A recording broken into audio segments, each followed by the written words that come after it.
Arena. Tonight we have Colonial State Athletic Conference women's basketball. Tonight the Marywood Pacers women take on the women from Neumann University. Hi everyone, along with Nico Manzo, I'm Brendan Murphy. A pleasure to be with you this evening on senior night for the women, where they will honor the two senior captains, Katie Nealon and Lisa Staken, for the Pacers. The Pacers come into this game hot. They've won 7 of their last 8, and they currently sit in second place in the CSAC North Division behind, well, this Neumann team.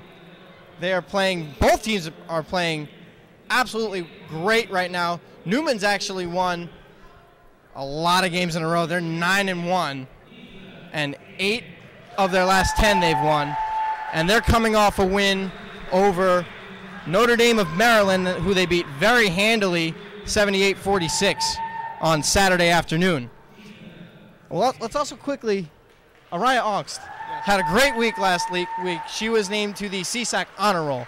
And I think Ongst is one of those players we've seen grow as the season went on. It's a good natural progression. And just a word about tonight's game, it's going to be a good barometer for the playoffs and stuff moving forward because, you know, like you said, 9-1 versus 8-2, that's a pretty even matchup there. Both teams are hot. Both teams coming off a big victory. It's going to be a good barometer for going forward. Well, if you can actually see behind us, they are honoring both the seniors, Katie Nealon and Lisa Staken. And congratulations to the two of them on tremendous careers. But let's take a look now at who is in the spotlight. And we will start with Natasha Hessling, who had herself another fabulous game in the win over Keystone. She put up 15 points to go along with 6 rebounds. Well, she's been doing that all year. She's a scrapper. She gets the rebounds, which is valuable for this team, obviously. And let's hope she continues that tonight. Gabby Giordano also had another great game. 9 points and 10 rebounds. She finished a point shy of a double-double, mind you. Also had 4 assists and 2 steals. On the other side for Neumann, we will start with the daughter of former NBA player Tim Legler. Lauren Legler is the Neumann Knight in the spotlight. She averages about 10.5 points a game and is a very solid three-point shooter. Shoots about 31% from beyond the arc. And that's a pretty neat thing. You get to say, even if you're Marywood's side, you get to say you played against Tim Legler's daughter. It's kind of a cool little thing, but we appreciate her game for what it is, too. She's having a pretty good season for herself. Let's also take a look at Nafisa Saunders. She is the team's leading scorer, averaging just shy of 17 points a game, and she averages a little over 2 steals a game, so she's a very, very pesky defender. Well, I think we're in store for a good contest here tonight, Brendan. Like we said, 2 good teams, 2 teams on a roll. Let's hope the Pacers continue their momentum. All right, well, when we come back, we will have these starting lineups and the opening tap right here on TVM.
States Athletic Conference women's basketball matchup between the Knights of Neumann University and your Marywood University Pacers.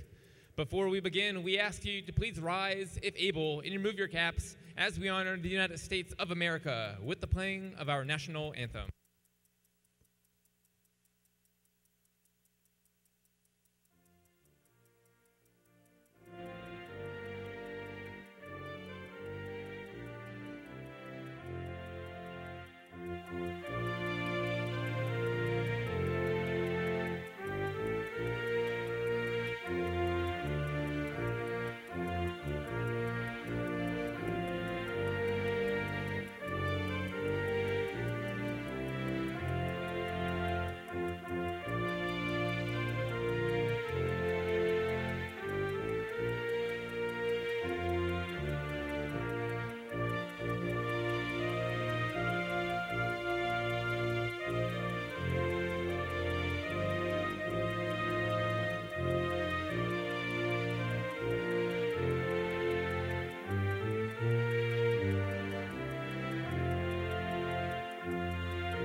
And welcome back to the Insulaco Arena. And before we get set to go, let us take a look at the starting lineups. And we will start with the Neumann Knights.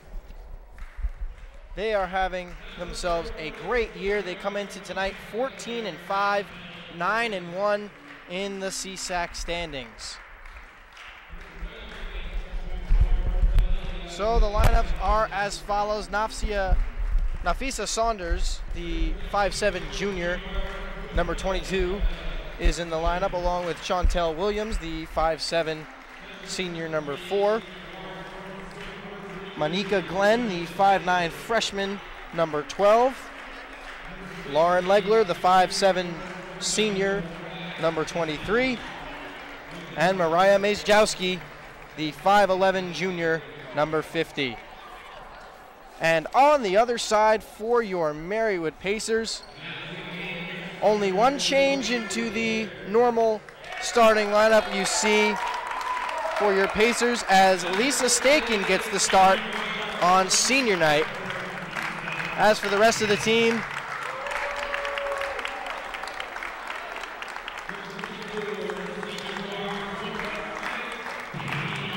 you have Katie Nealon, the 5'6" senior, number 24. Gav Giordano, the 5'7" junior, number 5. Alyssa Olson, the 5'8" junior, number 25. And Natasha Hessling, the 5'8" junior, number 34.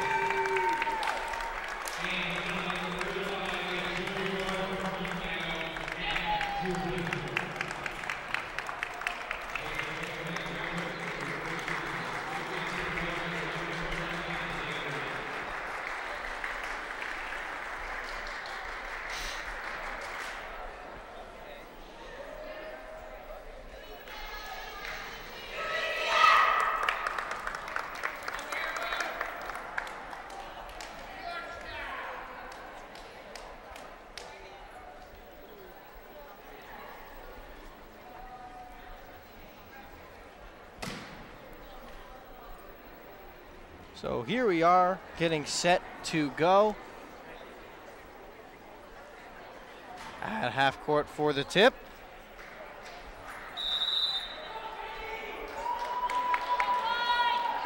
And we are underway here at the Insulaco Arena as the Neumann Knights win the tip. So Neumann is in the road blue. They move left to right. And the Pacers in the home white move right to left on your screen.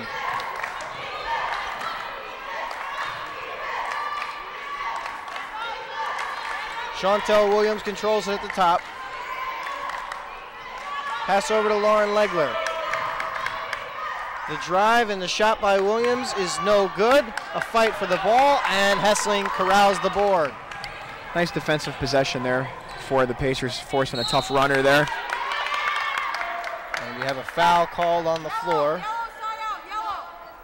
That'll be on Monika Glenn. That's her first.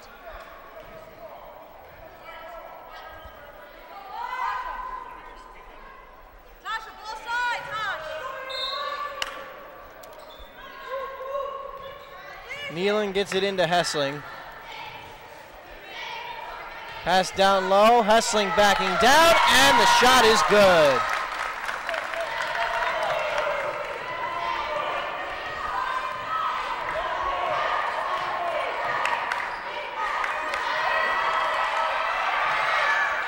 Legler in the corner, gets it up to Williams.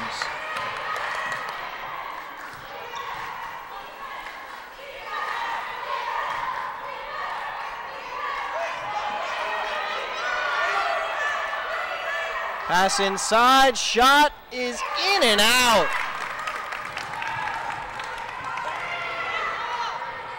Tough break there for Neumann as there's a scrum for the ball on the floor. And it's a jump ball, so it will go to the Pacers as they will retain possession.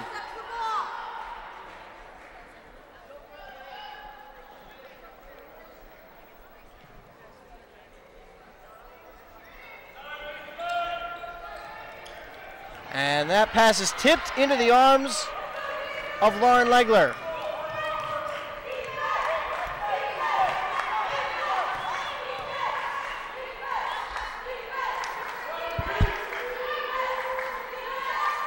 And the shot for three from Glenn is no good.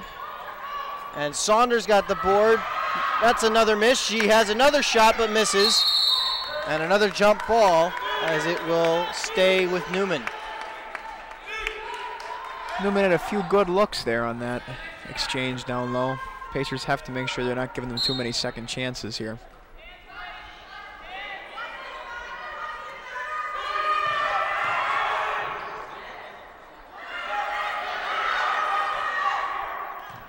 The drive by Saunders after the pump, and she is fouled by Hessling.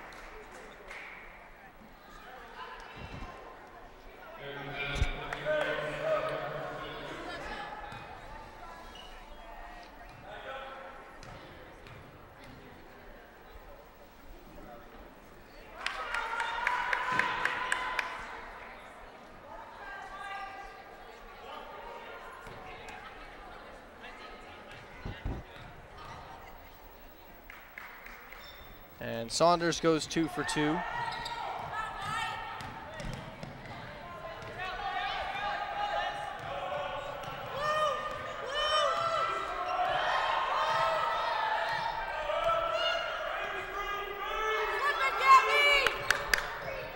Olsen's pass is tipped and taken away by Neumann. Pass knocked out of the air by Giordano, but Saunders gets it back and gets the bucket. A couple things early here. I'm noticing some turnovers. You got to watch a sloppy play, and another turnover there. And the inside buckets, they're kind of allowing some good looks. Giordano pulls down the board. We've seen a lot of that lately. The Pacers have not been protecting the basketball, but they still manage to find ways to win games. That's Glenn's second foul. And we're only about 2 minutes and 40 seconds into the first quarter.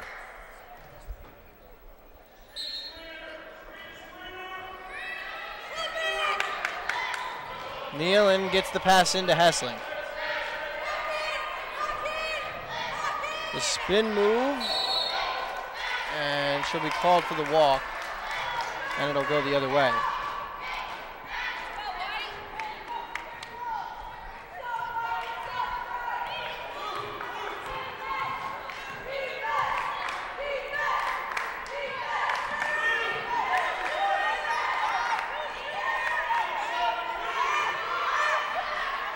Williams at the top for three, shot no good.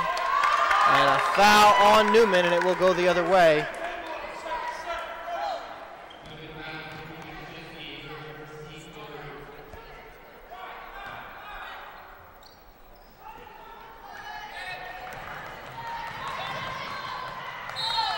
And a foul on Saunders.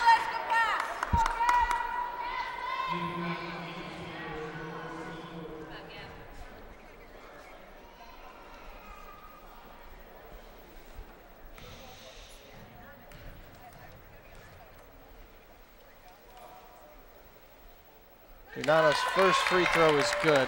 Pacers really want to go over the top on these inbounds plays, too. They've tried that a couple times already. The first one got picked off. That one, though, results in a trip to the line for Giordano. And in and out is the second one. And Lauren Lecht is checked in, the 5'6" freshman, number 2. Inside to Saunders. Saunders trying to make something happen. They get it over to Lecht. Cross-court pass to Williams. Free throw line jumper, no good. And Staken pulls down the board as the Pacers bring it the other way. Nealon has her shot blocked. And it will stay with the Pacers. Tried to draw the foul there on Majewski. Didn't quite get it, though.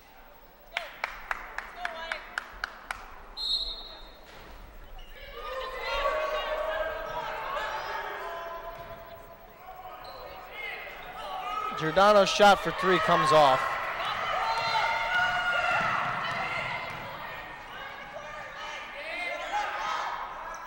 Shot at the top is no good, and once again the ball is stuck on the rim.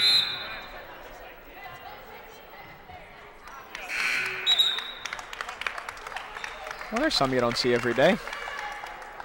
Well, believe it or not, the last time the women had a home game, and that was when they played Centenary. Excuse me, that's when they played Cabrini. It actually happened twice. And it was... What are the odds on that? And the men's team was in the stands. They decided not to come down and try to take the ball out. And the same thing tonight. Olsen misses her shot. Erica Bistrin has checked in as her 3 is off.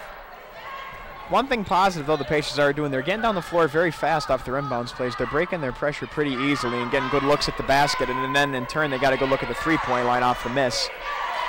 Legler's shot for 3 is good.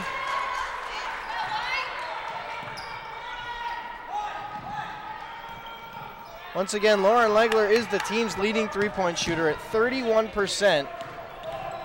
And I tell you what, she probably gets a lot of that from her father. Tim Legler was a very good three-point shooter inside in the NBA.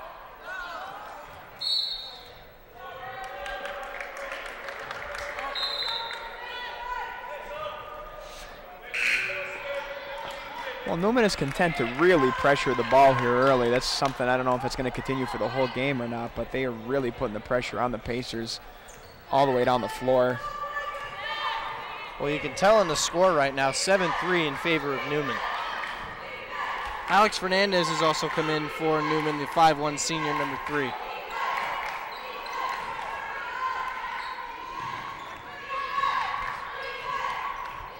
Fernandez drives, shot no good.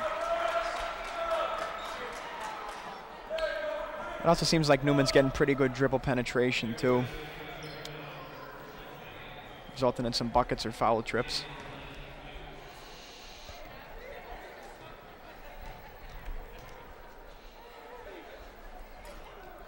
First shot no good from Fernandez.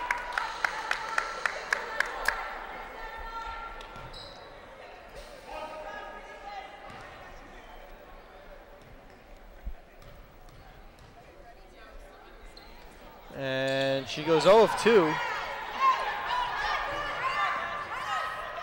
So Olsen will bring it up. 7-3 Neumann, a little over halfway through the first quarter.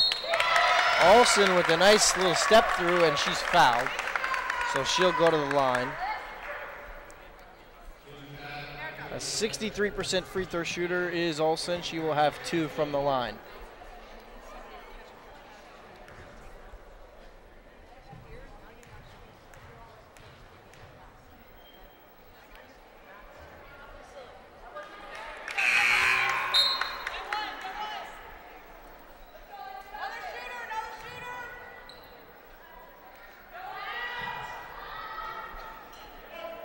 So Lauren Legler will head to the bench as Aaron Baker checks in, the 5'8" sophomore, number 32.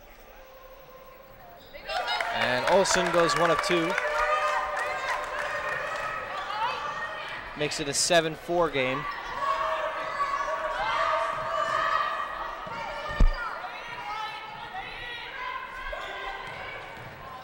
Saunders, the finger roll was no good. Giordano looks up full court to Bistrin. Wide open for 3, and Bistrin knocks it down, and we are tied.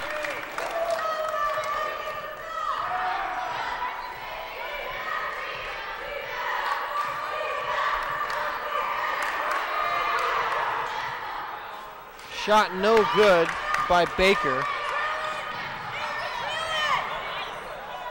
Araya Alks has also come in for the Pacers. And her shot comes off. I say this about Ongst every game I'm here with you, but she loves that pull-up jumper off the dribble. That's just kind of her go-to move, I think.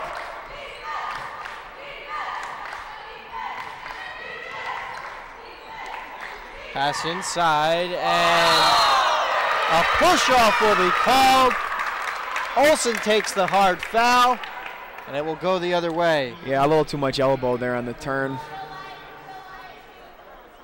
That foul is on Kristen Denencourt, the 6-foot freshman, number 55. Yeah, probably a good call there. Whenever you put your elbow up like that, you're kind of asking for an offensive foul. Granted, it did look like Olsen might have flopped a little bit, but she did sell it pretty well as she did get the foul called. Yeah, whenever that elbow goes up. And the Pacers can't get it over half court, and it's a turnover. 10-second violation. And they can't get bogged down by this press because it really doesn't look like it's going anywhere. They've been pressing the whole quarter.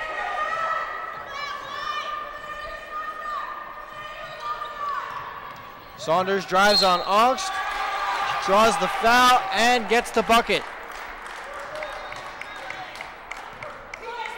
Tough call there to go against Ongst. Kind of, I think, just leaned into it a little bit too much. But Newman's been doing a good job of getting dribble penetration and drawing fouls on their way to the basket. And her free throw is good. They get it into Hessling. And it was in the hands of Fernandez, and she couldn't control it. Olsen with a nice little backdoor pass to Bistrin. She misses, gets a rebound, and is fouled. How about that pass from Alyssa Olsen to find Erica Bistrin underneath? Well, they're trying to make a point of getting the ball down the court fast and taking shots early and often in the shot clock in an effort to break the press to try to maybe deter them from pressing them so much. So Bistrin will have 2 free throws. She's a 74% free throw shooter this year as she drains her first.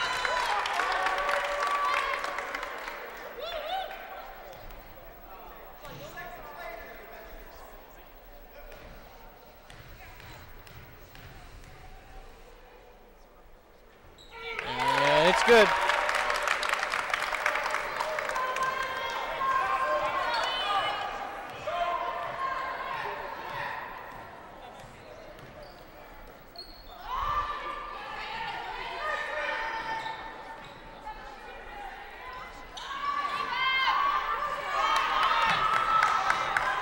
Giordano gets the board.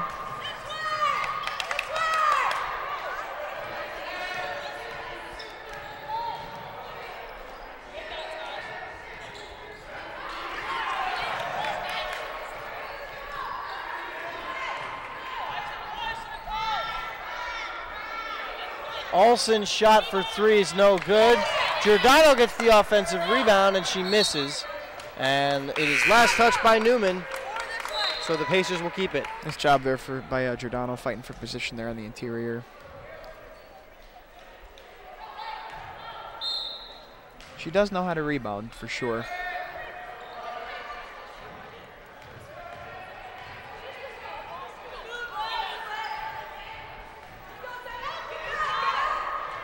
Nice little move there by Olsen, just couldn't quite finish.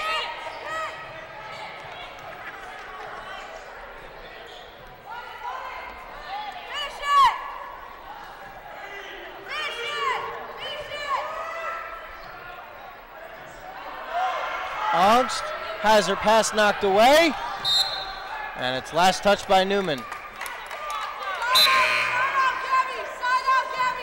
So there's going to be 6 seconds on the shot clock. A minute 45 to play in the first.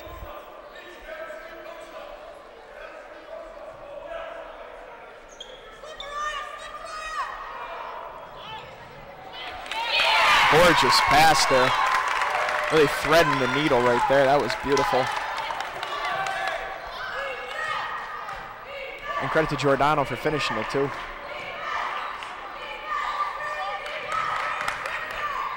So 11-10. The Pacers lead. Nice pass into the corner by Bistrin. Ongst finds Giordano. Giordano, the deep three is no good. Shot might have been a little rushed there, Brendan. Probably could have found a better option.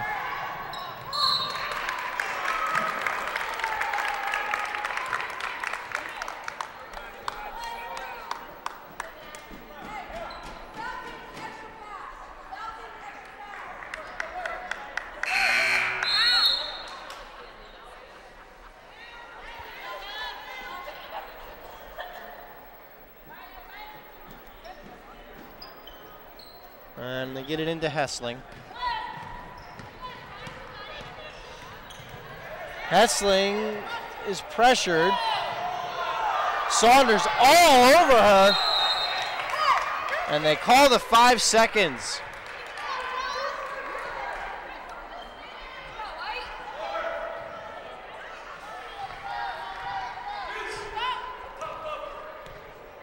Just couldn't really move the ball at all there. Really good pressure defense.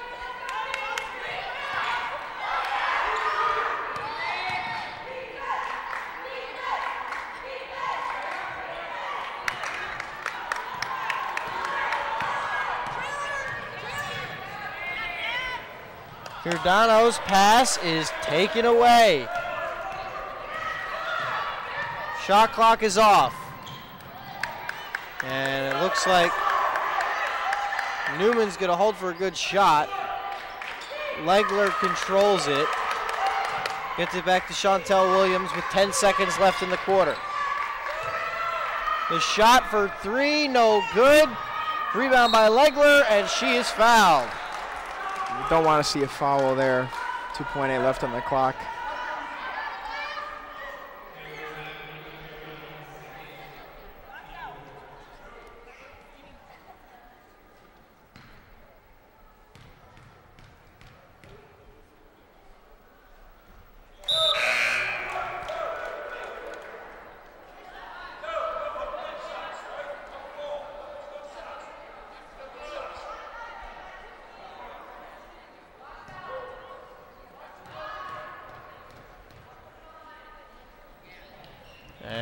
Legler's second free throw is good. So the Pacers will just hold it. And that's the end of the first. Back and forth quarter, and like we said in the pregame, this is two good teams here going at it, so you're not really going to expect a blowout tonight, so you're probably going to have a grinded out sort of a game. 1 point difference. I'm sure the Pacers will be okay with that. They played a pretty good quarter. I thought they found some nice little maybe spots in Newman's defense. They get exposed a little bit, like over the top and stuff like that. They just have to watch the turnovers, like we said, and they have to be careful. Like I say, the slap, but they could be aggressive but not frantic on offense. That's the big thing. Well, we mentioned turnovers as we do in every single game because it just keeps happening. It doesn't. They can't limit their turnovers. They've got 7 turnovers now. But somehow they keep finding ways to win. I mean, that's what good teams do, though. Good teams find ways to win, even if they turn the ball over. And actually, 5 of Newman's points in that quarter, so 5 of the 12 came at the free throw line. And it looks like 4 of the 11 points for the Pacers came at the line. So I said earlier they've been doing a good job drawing the foul, and on Newman's side, that's largely due to the fact that they are getting some good penetration off the dribble, so maybe that's something Mary might want to try to cut off, get to their spots a little bit faster. Well, Neumann is actually a very solid free throw shooting team. That the number may not seem big, but 67% as a team is not that bad. It's a pretty solid number. But we come out here in the second quarter with Neumann controlling the ball. Saunders will be fouled by Angst.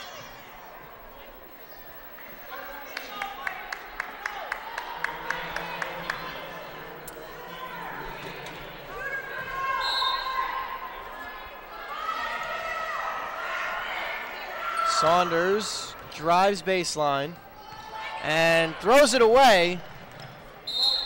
And it'll be an over and back, and it will go back to Marywood. Well executed double team there by the Pacers.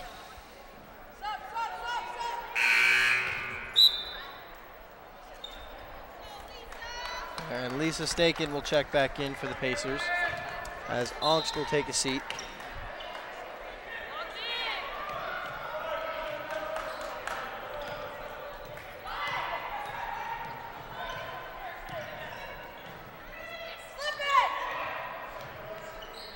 Kate Riley is checked in for the Pacers, the 5'9" freshman.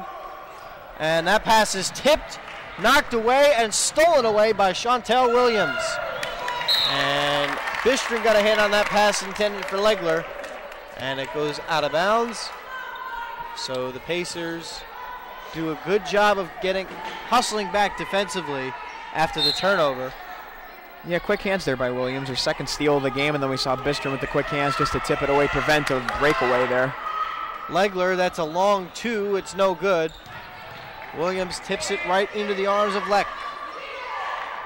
Pass inside, shot is good.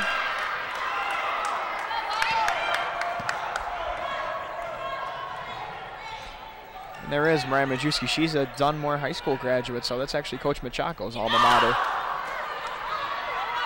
Hessling got the board. Riley's shot is good.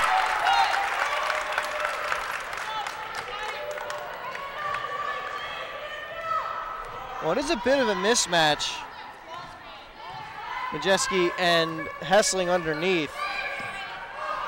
So Hessling's going to have to do a lot with her size to try to back down on the bigger defender as Saunders goes up and under and gets another. Bistron, that's a three, and it is good. Erica Bistron ties the game at 16 apiece. They've been getting Bistron good looks by going down the court, breaking the press, and they kind of post somebody up, and then they find her as the trailer at the three-point line, and it's gotten her some good looks, and she made some of them too. Legler, shot no good. Bistron with the board. And a nice pass over the hands of Lecht. Nealon's three is in and out, but Hessling gets the board. Bistron tries again. No good. Well, the formula didn't quite work that time, but that basically followed what I just said, what they're doing. They're passing the ball down the floor over the top, and they're passing it back out, and they find people open at the three-point line. It's just a matter of hitting their shots. Well, that's the first missed three for the game by Bistron. She made her first two three-point attempts. Bistron on the year shoots 36% from beyond the arc. That's a very good That's a solid number. She's 47 of 131 from beyond the arc. And that makes it an even more solid number because she's putting shots up in volume.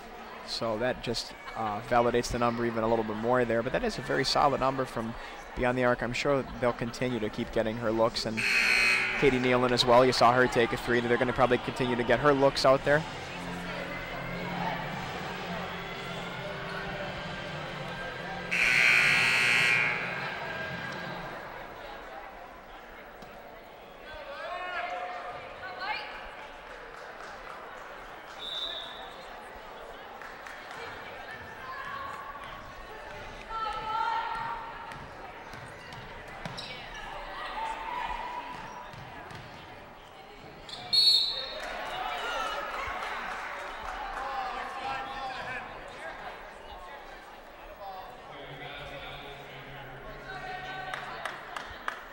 Foul there was on Erica Bistron, and that will send Saunders to the line. Saunders, a 76% free throw shooter.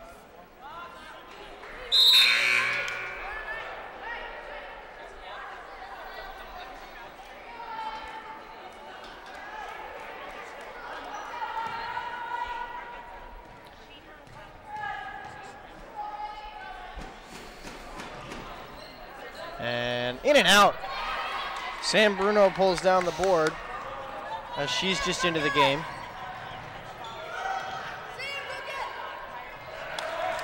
Stolen away, Fernandez has it. And that was kind of sloppy there. That was a bad giveaway.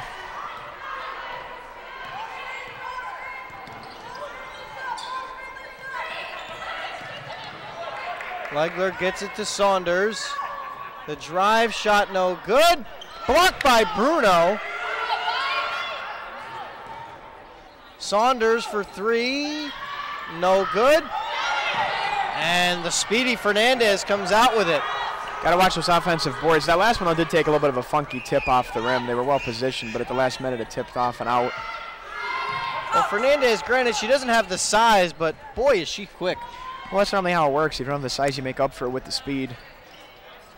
And she did right there. Yeah. She got right by the slower defender and got the basket. Another pass over the top. Katie Nealon will control it, guarded by Saunders. And it's stolen away by Glenn. It's another sloppy giveaway there. They have to keep the ball moving. They can't get caught in bad situations.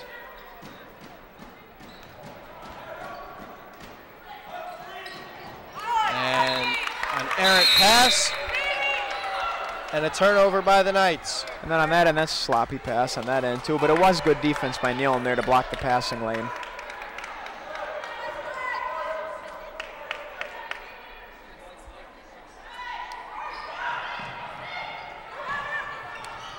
Tell you what, we've really been seeing some sloppy basketball early. 15 turnovers between these two teams. Well, I will say that for the turnovers, there have been a few good passes, especially for the Pacers down the floor. It's just like I said before, it's a matter of knowing when to do it and when not to do it. And also, they can't get caught in these.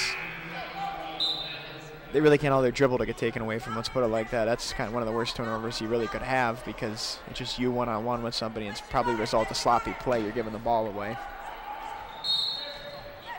So it was Marissa Fernandez-Tierney who drew the foul on Glenn. That's Glenn's third foul. And Fernandez-Tierney is into the game for the first time.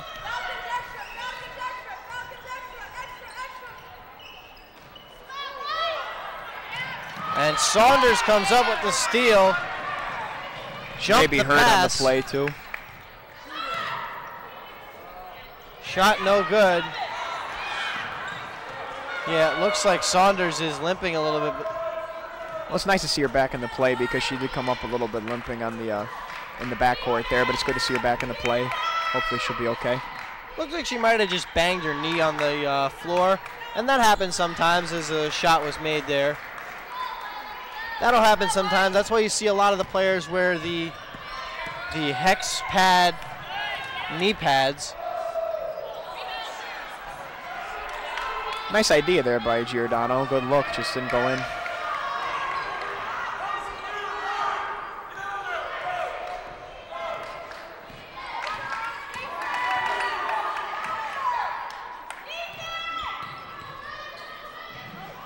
And Saunders goes down again. Was a little slow to get up. Giordano with the turnaround layup was no good. They get it back to Saunders. She misses, and it's a jump ball. And it will go back to the Pacers. Coach Machaco wasn't in love with that call there. I think maybe she thought it was a little bit of an early call, kind of. Seemed like a quick jump, but. Well, regardless, the Pacers get it back.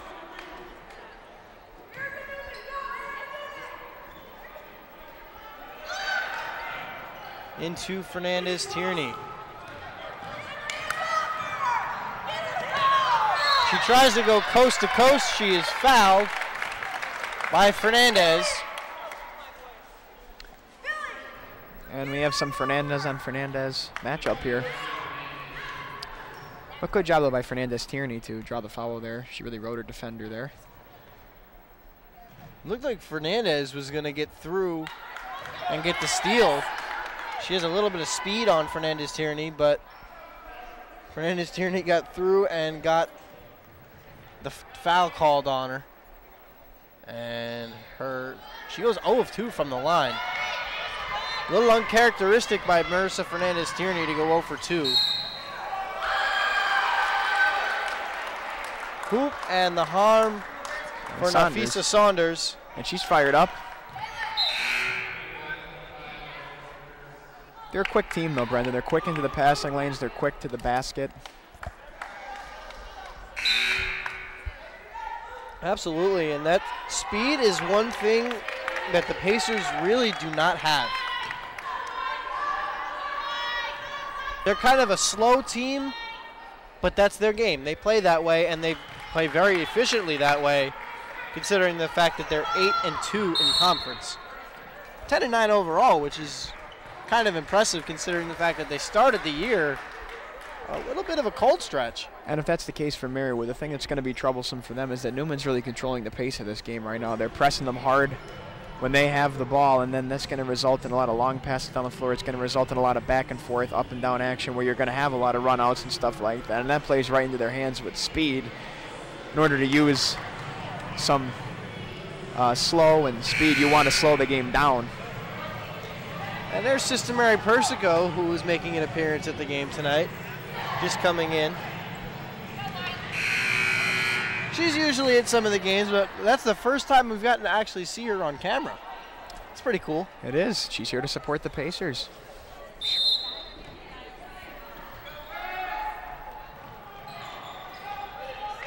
And Olsen was racing up the floor. They get that over to Riley. She airballs the 3, and Williams comes down with the board.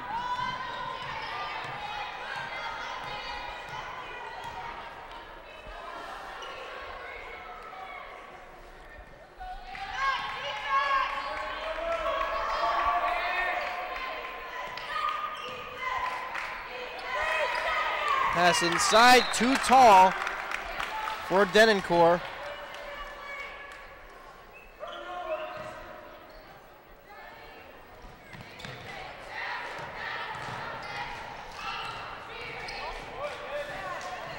Fernandez Tierney drives, and it's off the leg of Denoncourt. A nice little pass there by Olsen. They call the foul on the floor, so the basket will not count. Foul is on Kristen Denoncourt.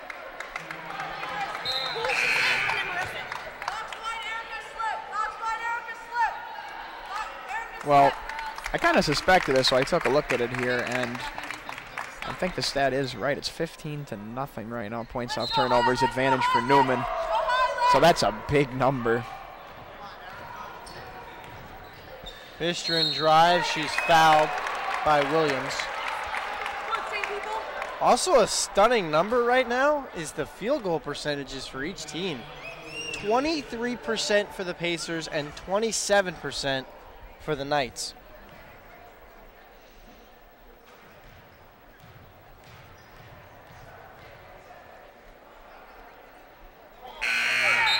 And if you're having a hard time on offense, the last thing you want to do is be turning the ball over and allowing these easy kind of runouts to happen. And like we said, Neumann looks to be the faster of the two teams here, so you want to do everything you can to limit those opportunities. And Bistron goes 1 of 2. So the Pacers trail by 7, 24-17.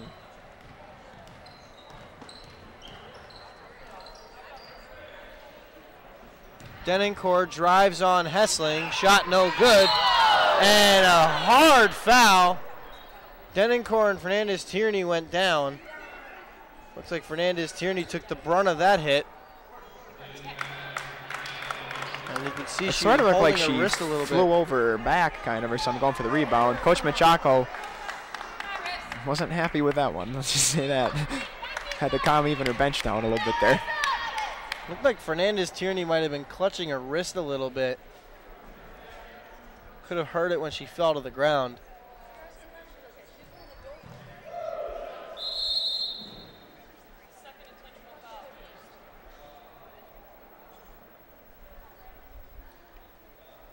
And Denoncourt also was shaken up on the play. Hope she's all right, too. Looks like they might be taking her.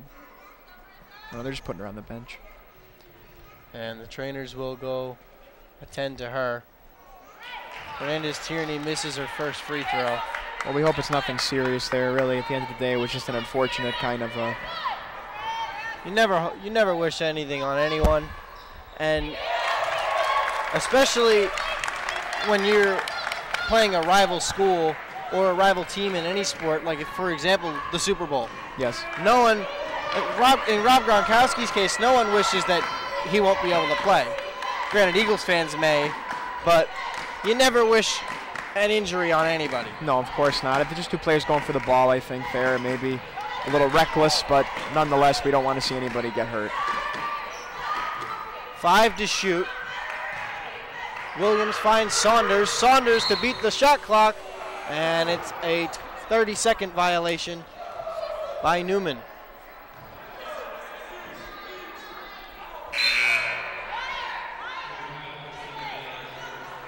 And Lauren Legler will come back in.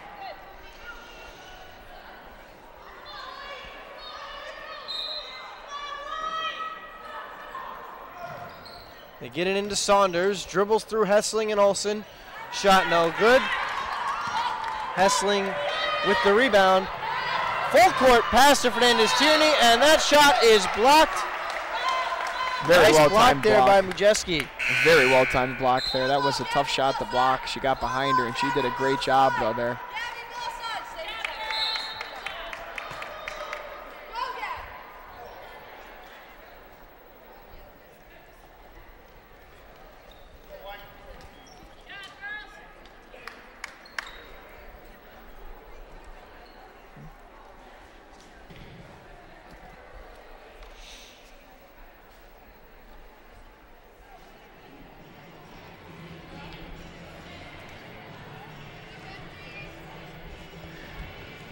Solid crowd on hand tonight. Yeah, they know it's a big game. Hey, they know that this is 9-1 versus 8-2 in the CSAC. A lot rides on this game here. A lot of playoff hopes are riding on this one. And this is Granted, a good. I'm sorry, Brendan. No, go ahead. This is a good barometer for the playoffs too, because it's pitting two good teams against each other. It's kind of like a mini preview almost here, kind of. So, game you want to win for sure. I mean, that's a great point. We saw in the home game between Neumann and the Pacers last year, it came down to the final seconds, and that final seconds cost the Pacers a 14-game winning streak they carried into that game. It was the second to last regular season game of the season for the Pacers, in which they ultimately fell to Neumann and would later fall to Cabrini in the CSAC semifinals.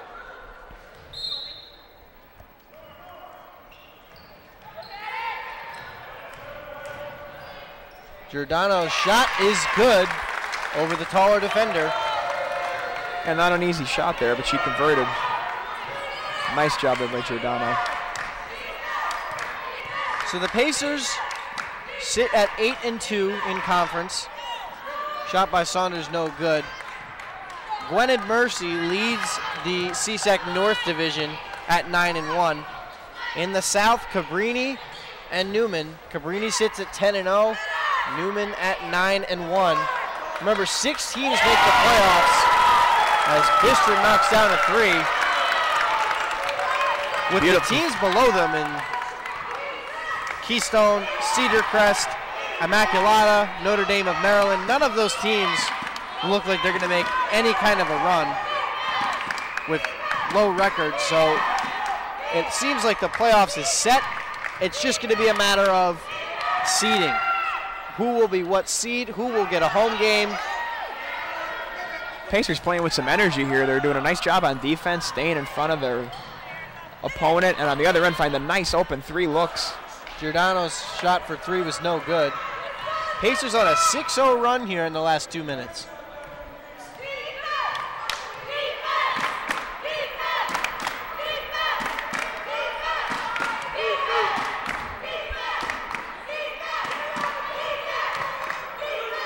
Mendez guarded by Ongst.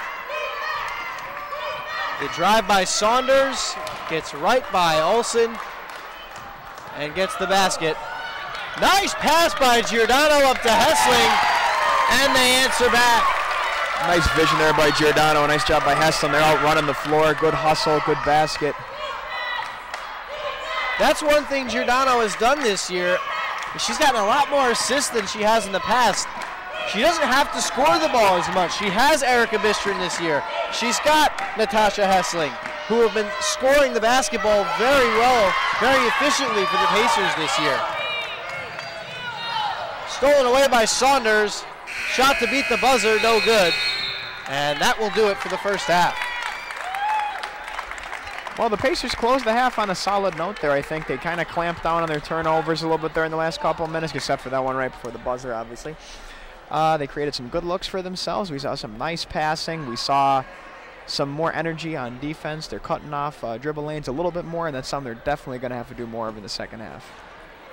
Well, the Pacers got their field goal percentage up to 30%, and we will have the rest of the halftime stats and our first half recap when we come back on TVM.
We had a kind of a sloppy played first half and a very low field goal percentage for each respective team. Neither team hit double-digit shots in the first half.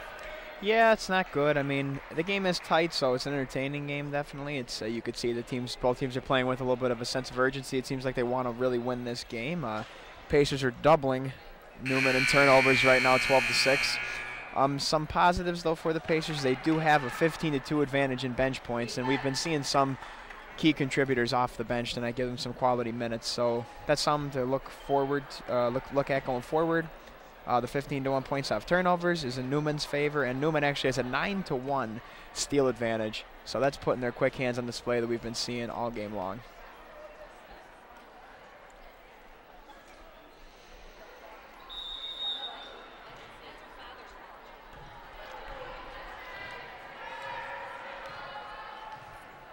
So here we go for the start of the second half. And Neumann now in the road blue moves right to left as Saunders was wide open underneath. And Neumann gets the basket, but the Pacers now will move left to right.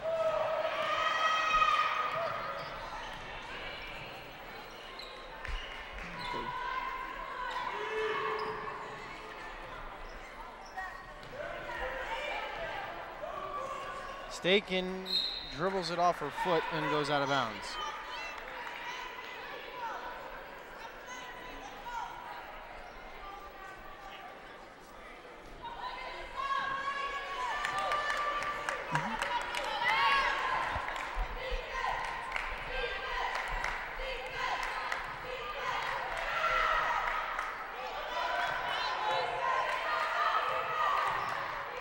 And a step through and travel will be called.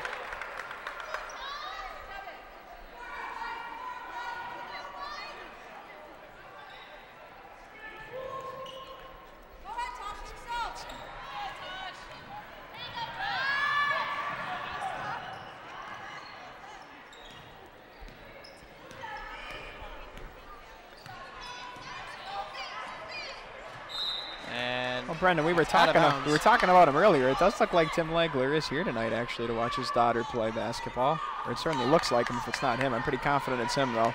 I'll tell you what, if it's not him, that guy's a pretty good look-alike. Yeah. Well, that's pretty cool. We're having a little bit of technical difficulties with our cameras, so we'll try to commentate the game for you as best we can right now. This has turned into a radio broadcast. Legler's shot for three is good, as she knocks it down, and oh, there we go.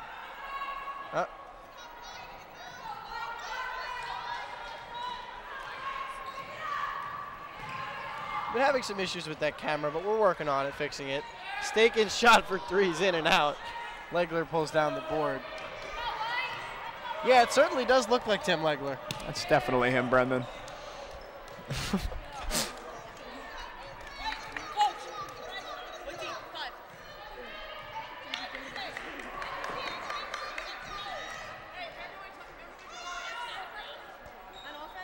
In and out, and Nealon comes out with it.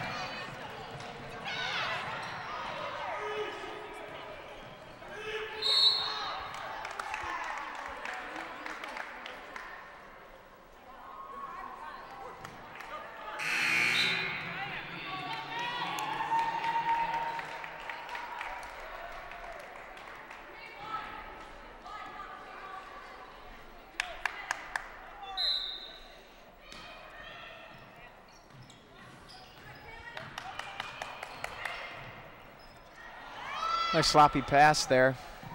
And Saunders had it, lost it, gets it back, gets the bucket.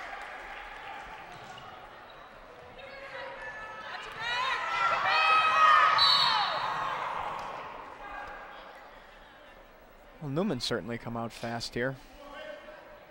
7-0 run to open the half.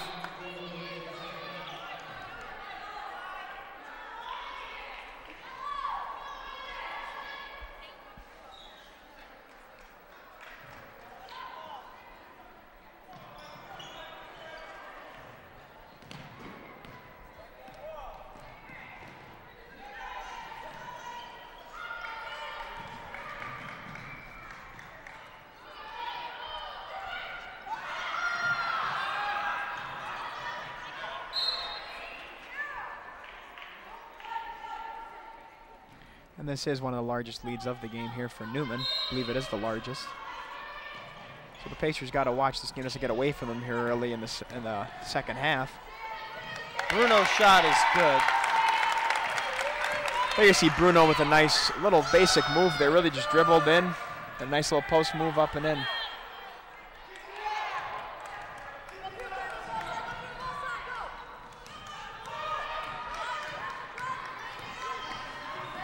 Really quick off the pick there was Fernandez Tierney. Got a beautiful pick there, just couldn't finish. Legler coming the other way. And shot over Riley is good.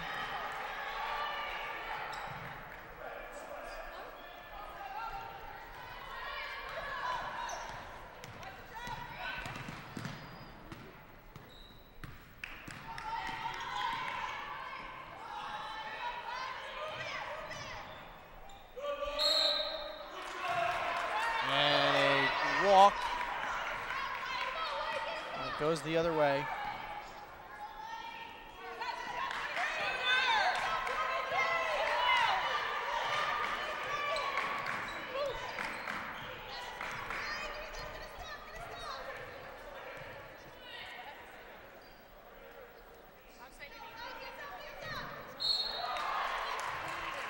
Shot no good.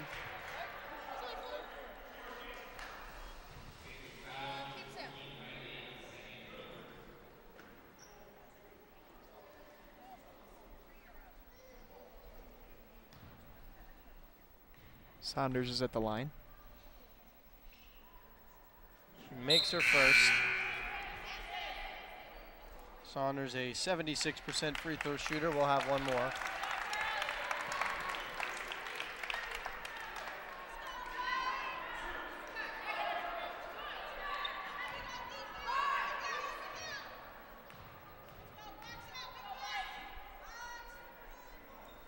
And Saunders goes 2 of 2. So a double-digit lead here now for Neumann. It's the first time this happened in this game for either team.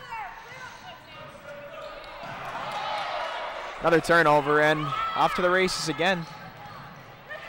And a very generous pass by Saunders as she gets Glenn involved. Yeah, left it for Glenn there, I think maybe to create a little bit of a better angle, but again, sloppy plays leading to fast break opportunities, and Neumann is making Marywood pay. Carolee Pierce just into the game, misses that one. Gets it back, finds Giordano. The long 2 is good. Oh, they desperately needed that shot right there. Have now scored 4 points this quarter. Inside to Saunders. The Pacers bench is very frustrated right now with the lack of fouls called on Neumann offensively, as Bruno gets that one to go. As you can see Coach Machako right now talking with the referee, and I'm not one who can read lips, but if I remember correct, if I could reading correctly, she said, "What was that?" referring to Yes. Saunders. She said, "What was that?" She's saying basically that at one end of the floor we got something, that at the other end of the floor. Yeah, and there he is. There he is. It's Tim Legler. If you can get a look of him right there, he's the man on his phone. Legler was a fantastic NBA player, great three-point shooter.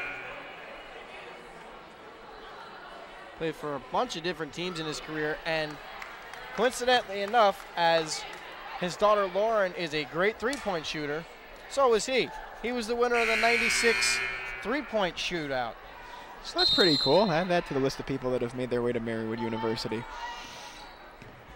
He still resides in Philadelphia, so he looks like he travels to some games to see his daughter play. Saunders drives. Shot is good. Shots are starting to fall a little bit easier here now for Neumann. It seems like they're getting better looks. And Giordano misses the lay-in. It's a 12-point game now.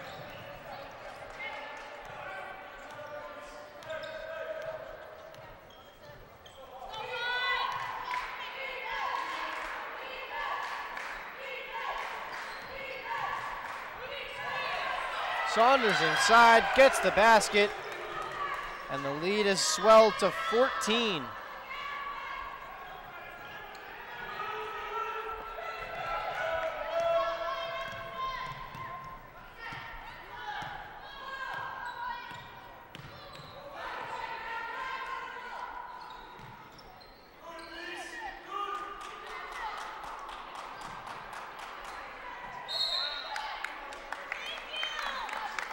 A foul will be called. That's going to be on Chantel Williams. Looks like Coach Machaco is trying a variety of different looks here to see what's going to work for her, try to get them back in the game. So Katie Nealon will come back in as Sam Bruno will take a seat.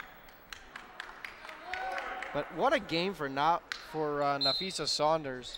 27 points. It's more than half of Newman's points, obviously, so quite the game for her, picking her team up when they need it. Good numbers, too, from the field, over 50% shooting and 7 of 8 at the line.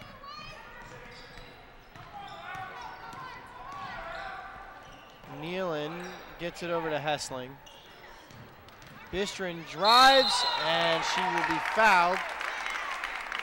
Nice quick passing there by the Pacers. Bistrin did a nice job rolling from the far side there to the basket to take the pass and then drive right in and draw the foul. That quickness is what they need. Majewski was guilty of the foul. That's her third. So Bistrin will go to the line for 2.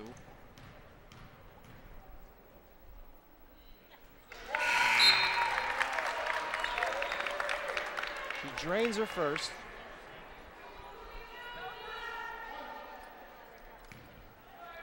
A lot of the Pacers' struggles tonight have probably been attributed to the lack of production from the free throw line. 7 of 13, now make that 8 of 14. Well, I would say the biggest thing tonight is the turnover issue because, Blake, we keep saying how fast of a team Neumann is. You're playing right into their hands when you give them fast break opportunities, and they love to get out in transition and run. So that's something I'm sure they wanted to avoid coming into this game tonight. Yeah, well, 17 turnovers is not going to win you basketball games. Legler, shot comes up short, and the Speedy Fernandez comes out with it.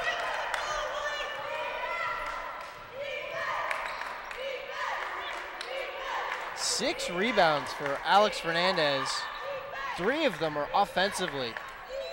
It's all about positioning. Legler's shot is good.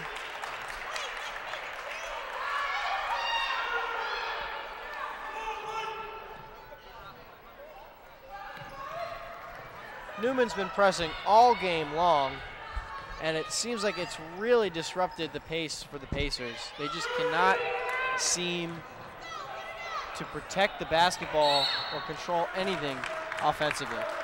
Well, I think a big part of it is what we said earlier, is that it seems right now that Newman's controlling the pace of the game by pressing early and now by continuously wanting to run the floor. And Marywood's not helping themselves well at turnovers because it leads to an up-tempo sort of a game that favors Neumann. And the hoop and the horn for Giordano.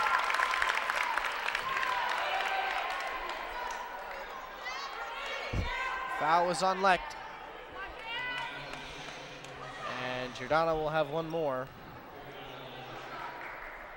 68% from the line this year.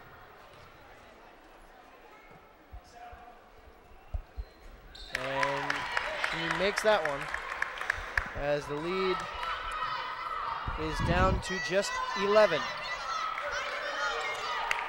Pacers have to get a few stops here. It's been a 21-point quarter for the Knights.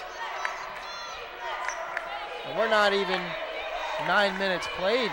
We still got about a minute 45 left in the third quarter.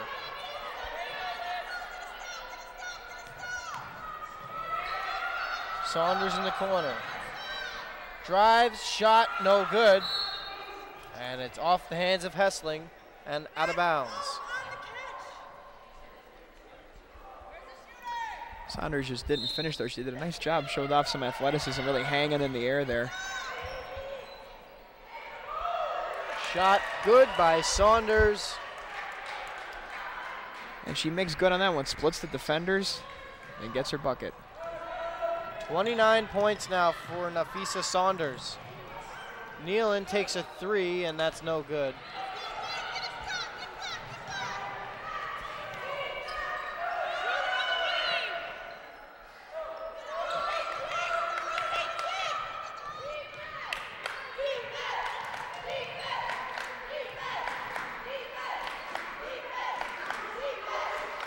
We're under a minute left. Fernandez takes a shot, and it is good. 51-36 in favor of the Knights.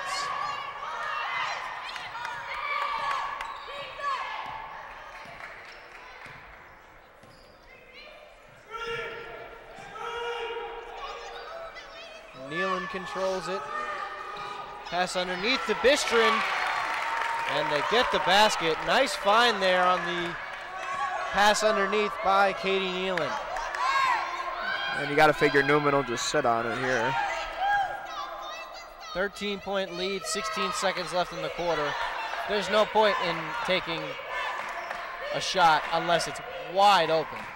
That pass is stolen away by Giordano. She comes the other way, gets the basket. And that will do it for the third quarter. Really nice play there by Giordano. The quarter's winding down. They're looking to hold for one final possession. She gives them maybe a little bit of momentum going into the fourth quarter here. Well, 51-40 is the score. Well, and Brendan, the tail of that quarter, a 25-point quarter when it's all said and done for Neumann. So just about half of their offensive total came in that quarter alone.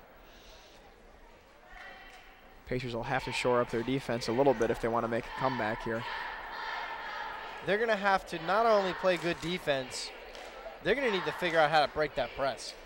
The press has forced a ton of turnovers for Neumann. If you could break it and you could knock down some consistent shots too, it's going to help you with the whole pace issue because they'll have to respect you a little bit more on defense. And in essence, you'll start to play your game more than you've been playing their game for most of the way here.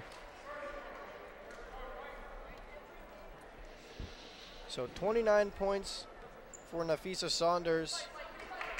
She's also got 7 rebounds, which is interesting to note as she's approaching what could be a double-double performance. We got to put her on the double-double alert.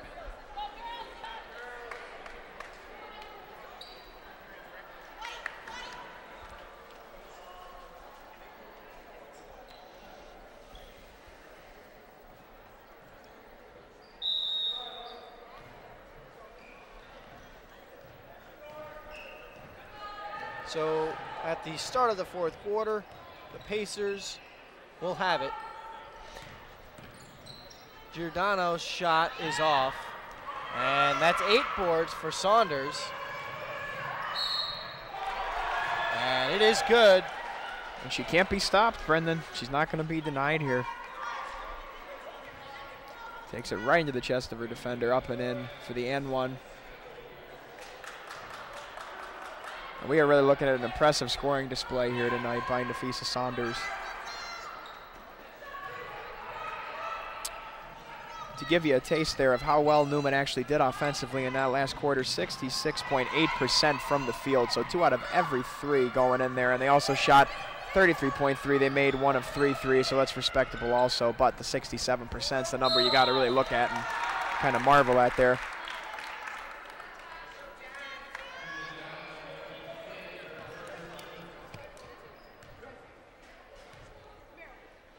That foul is on Nicole Sipp.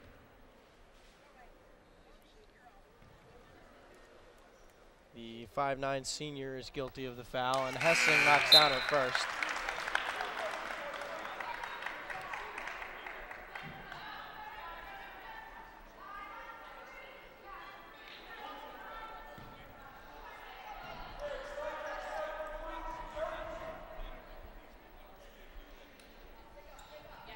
And Hessling goes 2 of 2. Hessling has struggled from the line this year, but she got both to go there.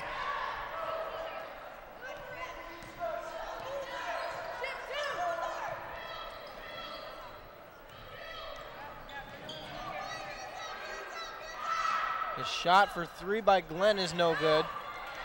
Rebound pulled down by Olsen. Giordano drives, finds Hessling. Hessling gets around Glenn, and the bucket.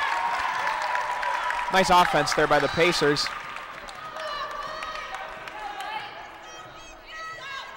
Found the easy bucket underneath there.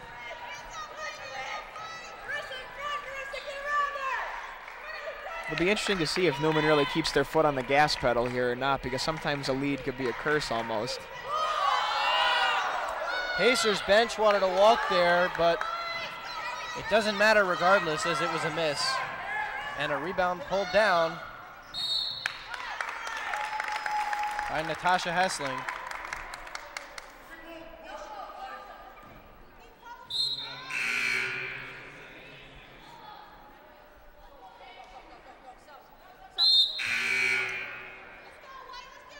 So Katie Nealon will come back in as Fernandez Tierney will take a seat.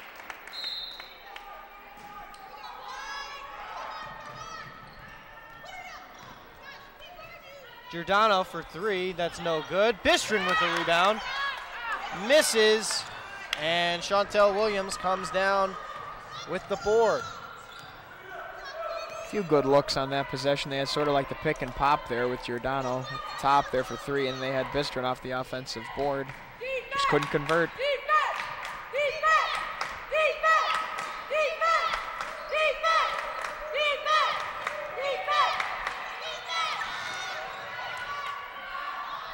And Legler gets that one to go.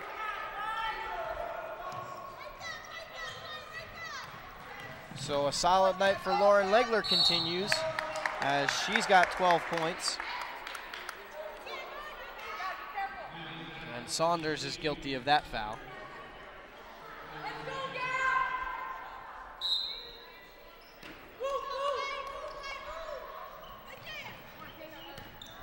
Nealon pass into Olsen. Guarded by Legler, backing down. Shot no good. And Olsen last touched it. Goes out of bounds. That was a good job there by Legler, both forcing the catch pretty far out and then forcing her to alter her shot. They tried to get the sub and get Fernandez Tierney in there, but the refs wouldn't allow it as it was a little too late.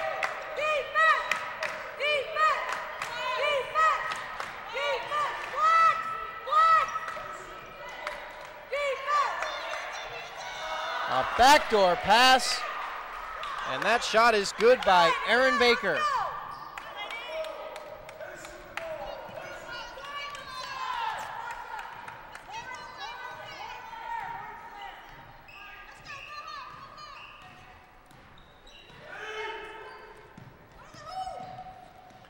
Giordano with the deep three. Shot no good. Nealon gets the board. Olsen now for three. That's good.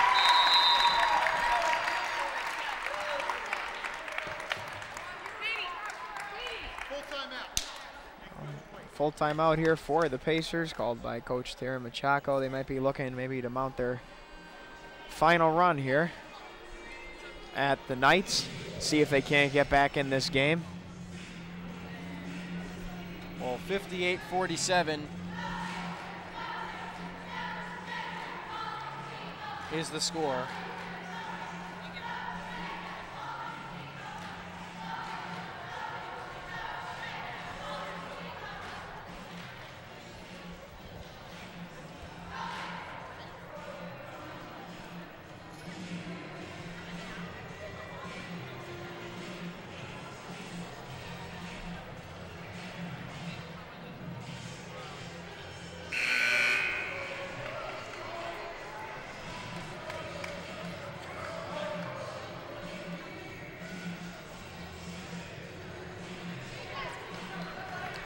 Points off turnover advantage has swelled to 24-3 for Neumann.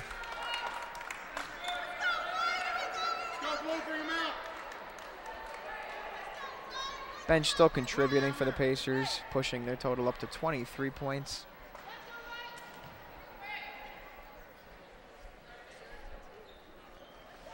And the Pacers have not led since 11-10. Baker finds Legler in the corner for 3. That is good. And they answered the 3 right back there, just what you didn't want to happen. Onks trying to answer with one of her own, and it comes up short. That's 9 rebounds for Nafisa Saunders. Double-double's looking more likely now. 6.5 minutes to get 1 board. Seems like the ball hasn't been finding her the last couple trips. And just as I say that, she has it. And a foul will be called on her.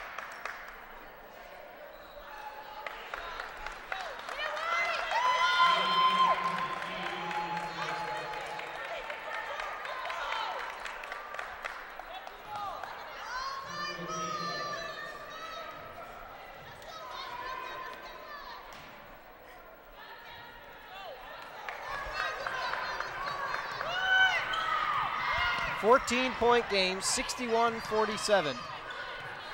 And we are under 6 minutes to play. Fernandez-Tierney slips right by the defender and gets the easy lay-in. She got a nice pick there again. She's come off a few nice picks tonight.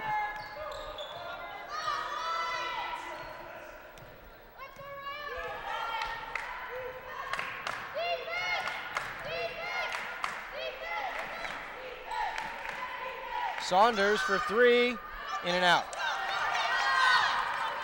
Onks bringing it up the court, finds Hessling, and they get the wide open layup, and the deficit is now 10. Nice pass, running the break. You know, we didn't really mention it before, but that was, I don't know if you mentioned it or not, but that was Nafisa Saunders' 4th personal too, so 1 more and she'll be out.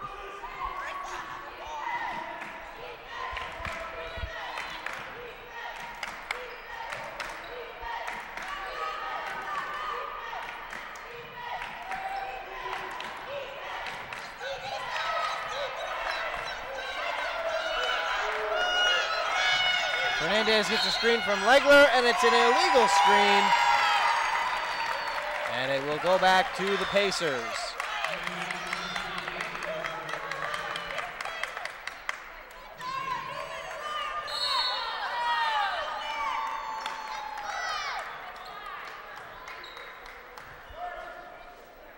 So Neumann takes a timeout.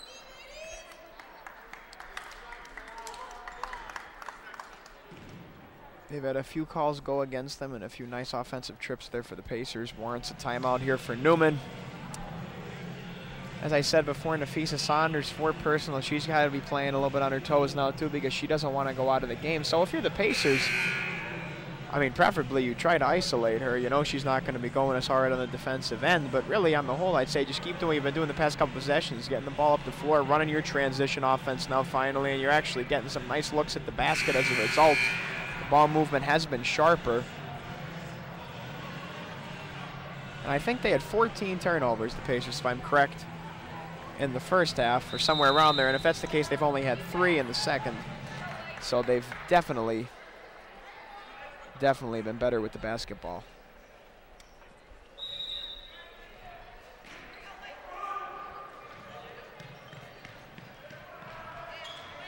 So they get it into Fernandez-Tierney. Fernandez goes down, and Fernandez-Tierney was looking for Onks, but Onks wasn't there.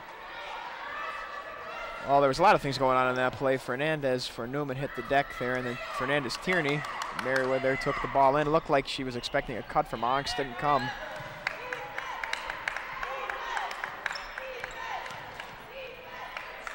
Saunders guarded by Bistrin. Pass knocked away by Hessling.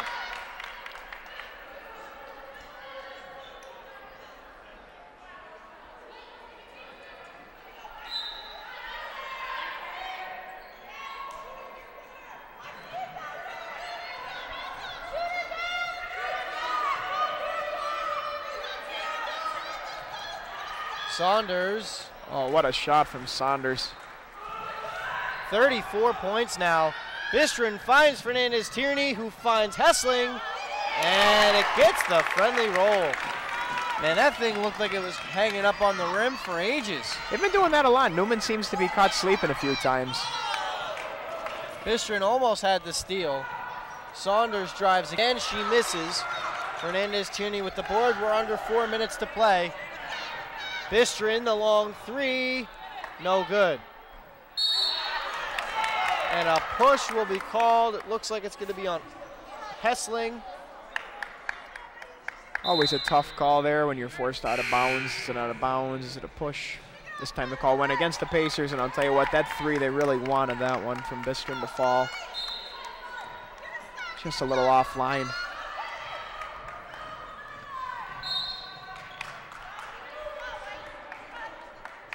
But the overall effort here in the fourth has been much better than in the third for the Pacers. They're getting better looks. They're getting good looks at the basket based off of runouts and nice passes at the end to finish off a layup. And their defensive intensity has been a little higher here.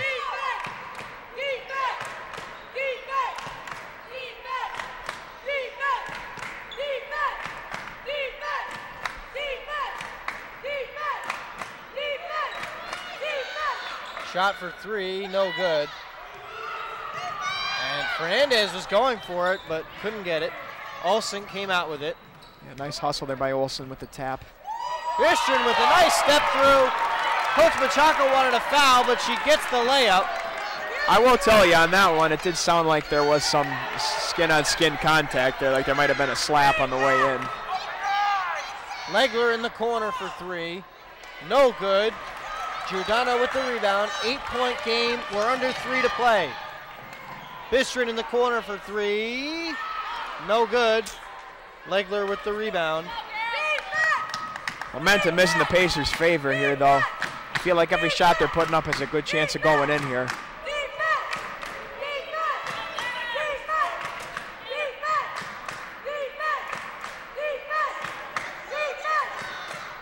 Two and a half minutes left. 63-55. Saunders the drive. Shot no good. Bistrin up to Giordano. Giordano is fouled as she shoots the three. Foul is on Aaron Baker. That's a big foul. Well, there are 3 free throws on the way for Giordano. Talk about big free throws, Brandon. You were talking about the free throw numbers the whole game. Here you go.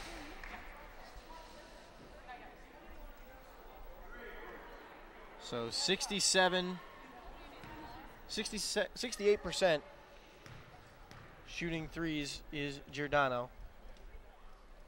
As she misses her first, but Nafisa Saunders, how about her? 34 points, 9 rebounds. She is in our double-double watch.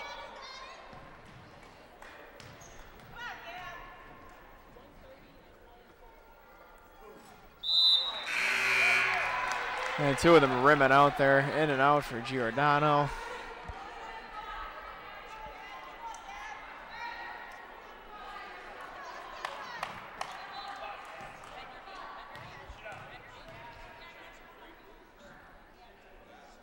And Giordano goes 1 of 3. Still could be a lot worse for the Pacers, though. And Fernandez Tierney gets on the floor.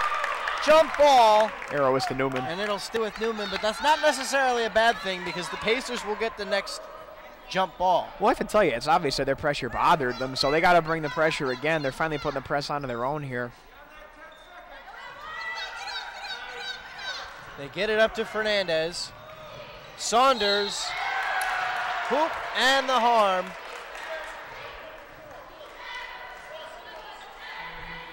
If anything tonight, Neumann's overall team performance shooting the basketball hasn't been very good, but Nafisa Saunders is shooting 52% from the floor and is 9 of 10 from the charity stripe, has 37 points. I'll put the team on her back tonight. Fernandez Tierney up to Hessling, and she gets the lay-in. Pacers are still showing some fight, though, here. They're going to need a turnover.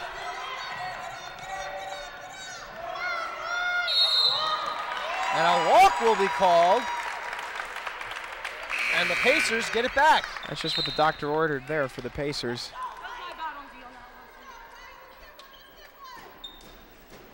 Well, goes without saying, a bucket is essential here for Marywood. Minute 43 left with timeouts. There's still plenty of time. And the Pacers give it right back as Olsen Travel for travel there. has traveled. They got the turnover they needed, but they give it right back. They need a steal or a foul against Neumann or something like that just to make some spark here. Williams' three is no good. Goes up and out of bounds off the scoreboard, and the Pacers will get it back. So Nealon and Staken will come in as onks, and Olsen take a seat. We got it! Neumann is backed off with the press. Staken gives it off to Nealon. Hessling now. Pass inside, tipped into the arms of Giordano, and she gets the bucket. Nice play there by Gab Giordano, making some out of nothing. All of a sudden, it is a 6-point game. We are under a minute to play.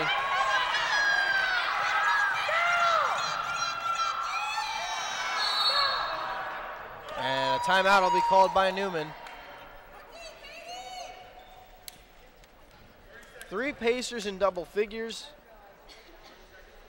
And you know what? While we were talking about Nafisa Saunders, we neglected to talk about Natasha Hessling. She has a double-double. 14 points and 10 rebounds. I believe that's her 4th this year. I guess we've just come to expect it from her. But a great effort there by Hessling, and she has been stepping up on the offensive side of things tonight, too. You can't do much better. She's 6 for 6, so it's a pretty good percentage. And 2 for 2 from the line, so she is perfect from the floor.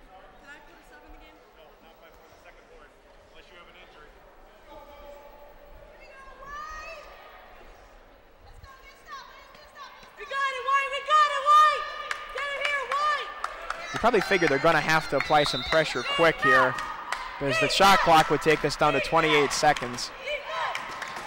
And Hessling tipped it off the hands of Fernandez, so the Pacers will get it back. What a great awareness play right there. It seems like the pressure has been bothering Fernandez at the top. So the Pacers get it inbounds. As you see our double-double watch on Hessling, as Giordano's shot is blocked.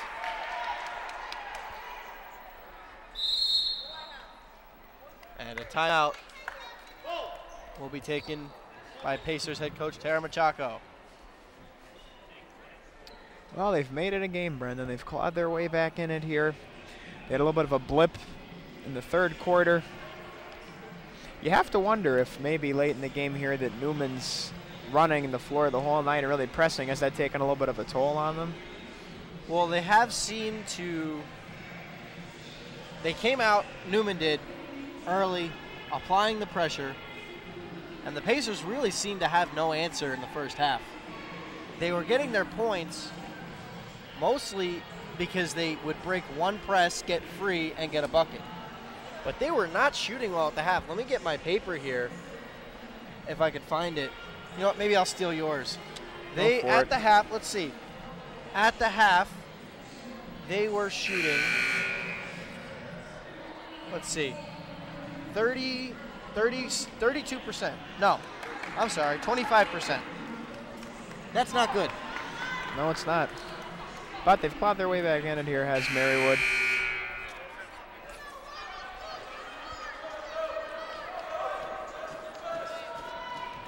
So 37 seconds. The Pacers would need a 3, a foul, and some missed free throws. Bistron wide open underneath. They'll take that.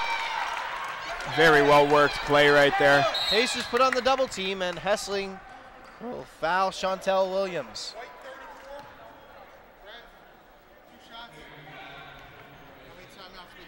Williams, a solid free throw shooter, 77%. As a team, Neumann has been very sharp at the line tonight, 11 of 14.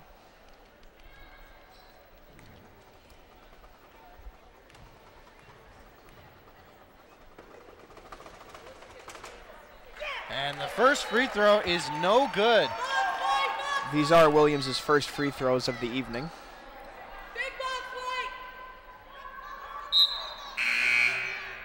Olsen will come in for Staken. Gotta make sure you get this rebound if a miss occurs. Williams' second free throw is good, so it's a 5-point game. Let's go. Come on. And the Pacers will take a timeout. And they advance the ball in the process. They'll be inbounding the ball right to our left here.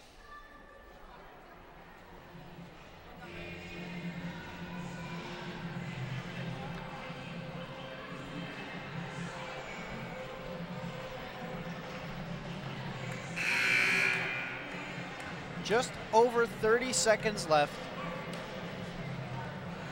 This game is not over yet by any means. Well, the Pacers have put up a great offensive quarter of their own here. This is how they're back in the game, 22 points to Newman's 16, so outscoring them by 6. They've clawed their way back into it here through some nice passing, some taking care of the ball well. Defensive intensity has been turned up. All comes down to this. Last 32 seconds. And they throw it in. Yeah, really poor it's pass picked there. off. Williams can ice it with a couple of free throws here.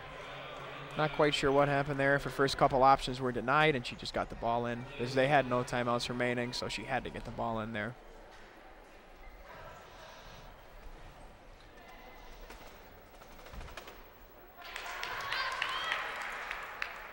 First free throw good for Chantel Williams.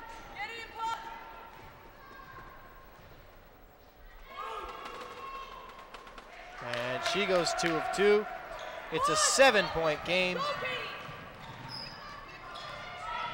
Pacers need a 3, and they need it now. Nealon's shot no good. Legler gets the rebound to Saunders. It looks like that's going to do it. That will do it.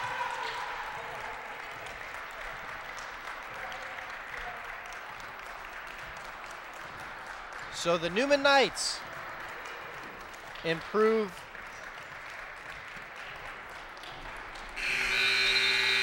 to 10-1 in the Colonial States Athletic Conference, and the Pacers fall to 8-2 as Neumann has knocked off the Pacers 69-62. Well, I'll tell you, Brendan, it was quite the night, as we said all night for Nafisa Saunders here. Just looking at her numbers now, finishes with 37 points, 52% from the field, and 90% at the line, 9 of 10. What more could you say? She had a great night, and I'm seeing here that she did have a 10th rebound too, so it's official. We could say she got the double-double to join Natasha Hessling tonight in the double-double department. Overall, I'd say that against a good team with a slightly better record than you, you showed some fight. You kept yourself in the game despite some turnover problems, but that could be fixed. And it was nice to see them at least fight until the end and have some urgency when it really counted. Well, we had 2 double-doubles tonight. Natasha Hessling had hers. She finished with 14 and 10, and Saunders finished with 37 and 10. Well, that's going to do it for our coverage of the women's game. Coming up in about, it's getting close, so I would assume the start of the game is going to be pushed back a little bit to maybe 8:15 or so. So just keep it right here if you're following the men's game. But if you are just joining us, be sure to stay tuned for the men's game as the women's game has just gone final. The final score once again 69-62 in favor of Neumann. And we will be back with coverage of the men's game in just a little bit. Stay with us.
No. I mean to write their names. They write their names. No.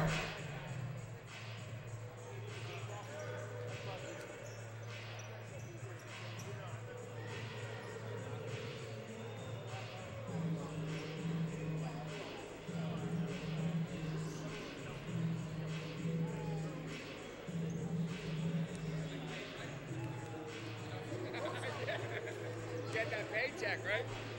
So you probably were waving and I just was over there talking. All right, who's got the shot clock? I see it resetting to 15. What? If you hit the reset button at 30 and 15, can we make it 20? Because our game is 20, not 15.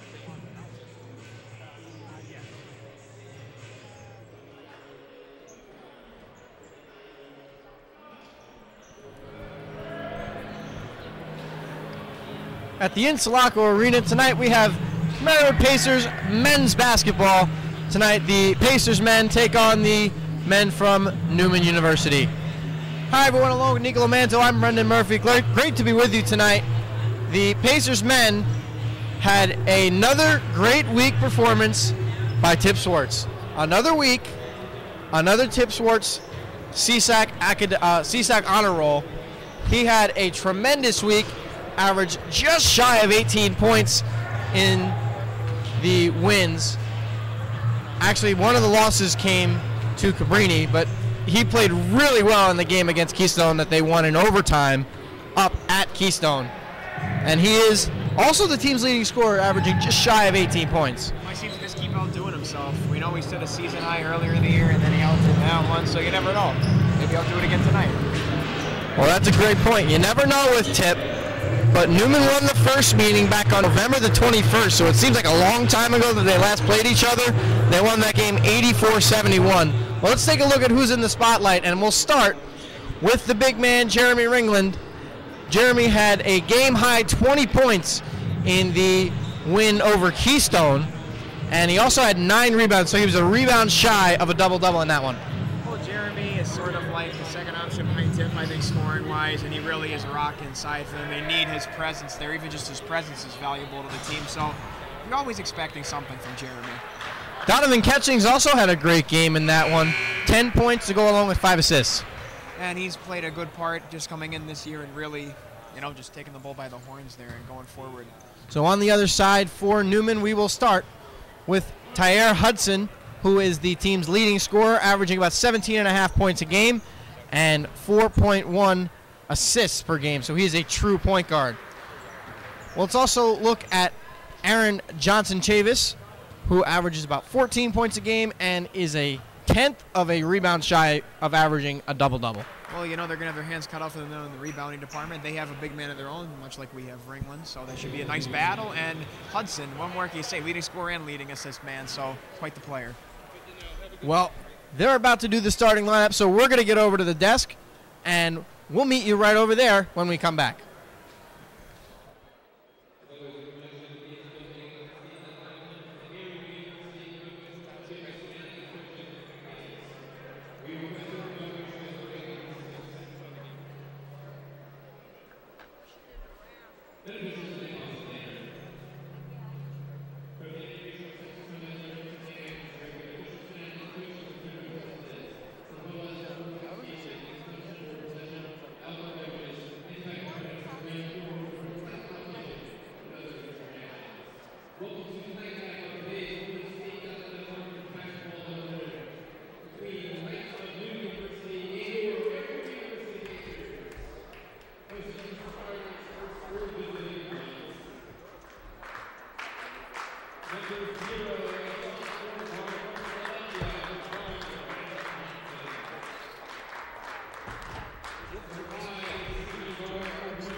So we have made our way over to the desk, and it is time to hear the starters. And we will start with the Neumann Knights, as Raquan Brown-Johnson, the 6'5 sophomore, will be out there, number 0. Tyre Hudson, the 5'11 senior, number 5. Jordan Collins, the 6'3 junior, number 21. Billy Cassidy, the 5'9 senior guard, number 23. And Aaron Johnson-Chavis, the 6'8 freshman, number 25. And on the other side for the Pacers, no changes. Only one game has not been started by this starting 5 when Ringland got the night out of the starting lineup against Keystone, but still played very well off the bench in that one. So it's Catching, Swartz, Farrell, Curley, and Ringland out there for the Pacers.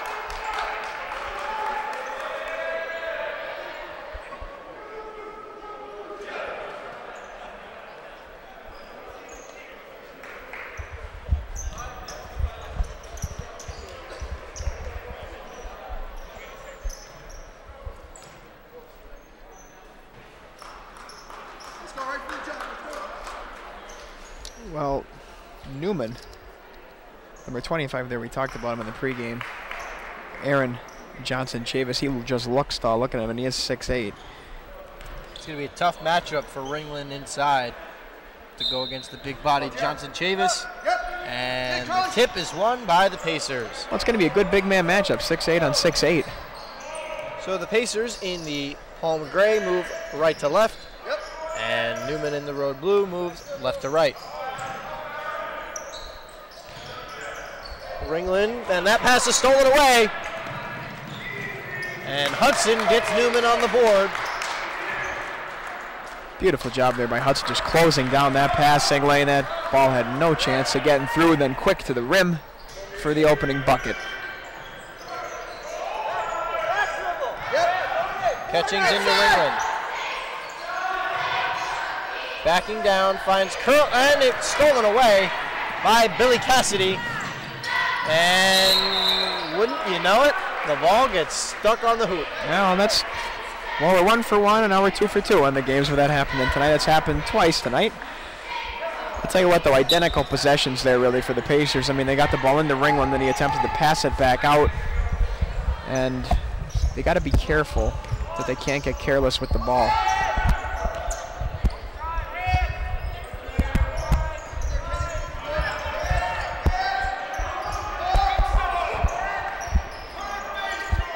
Cassidy gives it off to Hudson.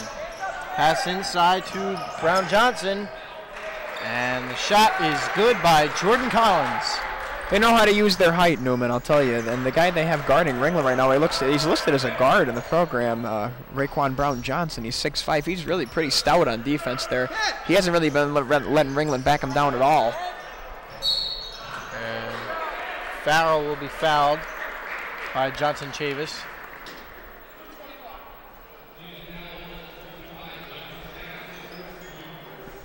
Hey! Four!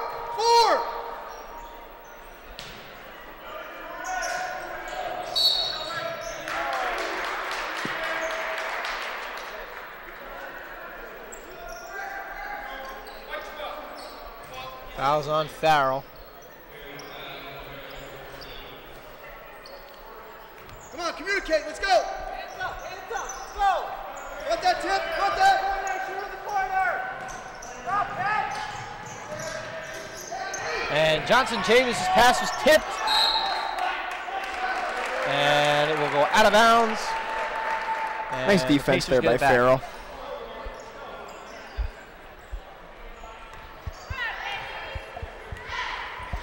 Let's see how they attack Neumann this time.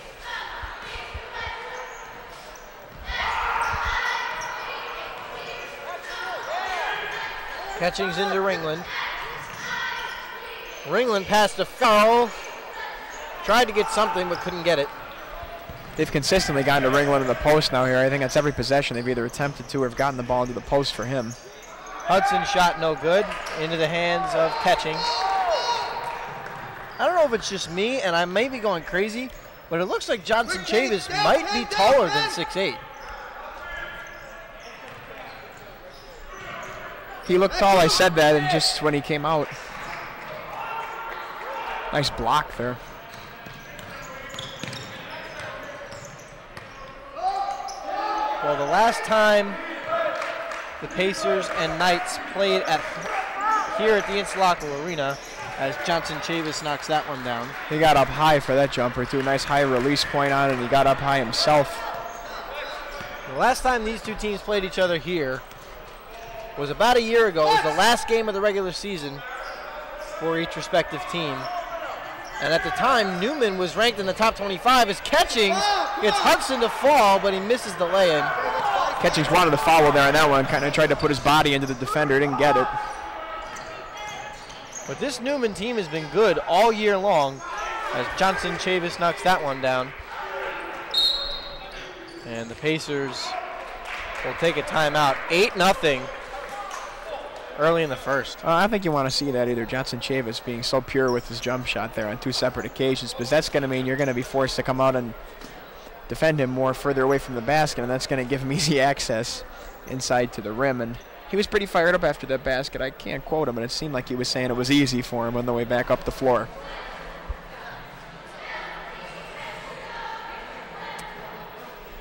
Yeah, but like I said earlier, it seems as though they're a smart team. They know how to use their height advantages that they have. They get the ball inside. They use their height in pretty much all situations in passing. They use their length in getting into passing lanes.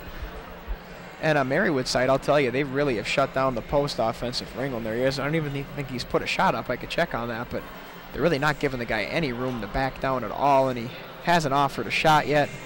Farrell offered a shot, and it was really contested very heavily. He missed. Yeah, it's been a rough start thus far for the Pacers. We're not even 4 minutes played. Only 8-0, which isn't the end of the world. But this team has not played well. Not played well early on at all. This is a huge matchup for them, as at the moment, as we take a look here at the CSAC standings, the Pacers currently sit at 6-7 and a half game out of the final playoff spot. Well, this is the playoff push now, Brendan, for the Pacers, and I mean, they know it. You have to see that kind of intensity, that urgency. You have to see that. Schwartz for three. That's no good. Now, granted, they have the tiebreaker over Keystone, as they beat them twice this year. They lost to Immaculata, who, by the way, also beat Neumann. Immaculata's ahead of them. They lost to Rosemont. They've already lost to Neumann once this year. They lost to Cabrini, as that shot is good for three by Collins. And Gwinnett Mercy, they really could have beat, but fell apart near the end and ultimately lost in that one. They lost that game 84-77 back on November 29th. Nice board. A good look for Ringland created, too. Swartz with the floater, no good. Foul is called. That's going to be on Brown Johnson. Well, the Pacers need a bucket right now just to prove that there's not a lid on that end of the floor. You know, you need something for your mentality a little bit.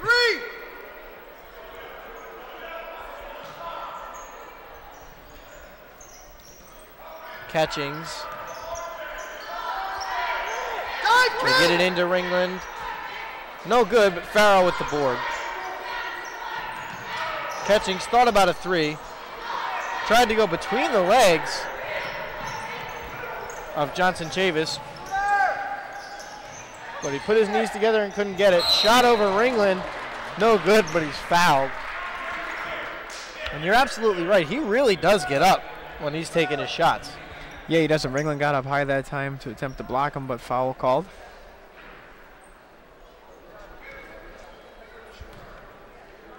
An interesting side note on Johnson Chavis, he was actually named the ECAC South Rookie of the Week last week. Well, we're finding out why now. He's a talented athlete.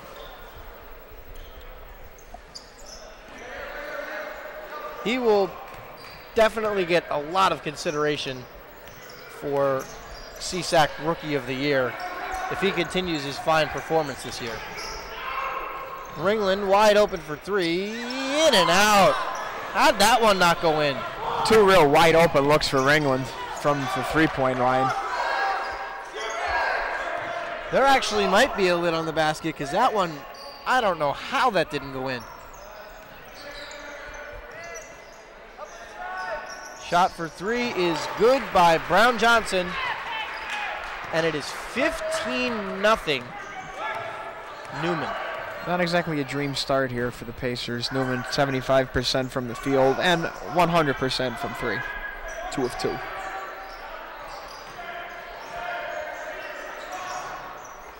Schwartz finds Catchings. Catchings to break the ice. It's good.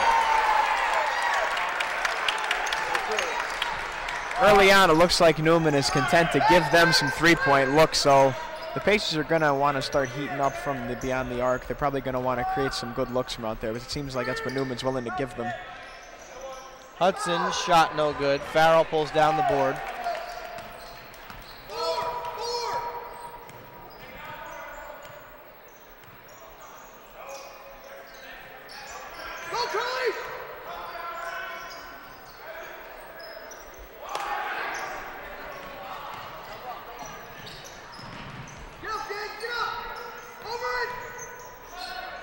Cassidy for three, and that's good. 3 after 3 after 3 here for Neumann. Already 3 for 3 on the game now.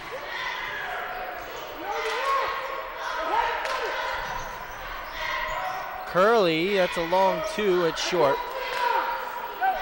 Johnson Chavis with the board.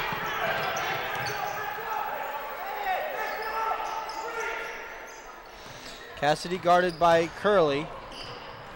Drives. And Brown Johnson gets the basket. They're a well-oiled machine right here, Brendan. They are just slicing and dicing right now. And on the defensive end, they're doing a good job forcing the Pacers to shoot that ball out really far.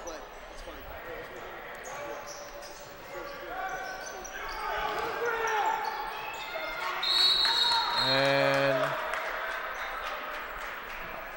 a jump ball.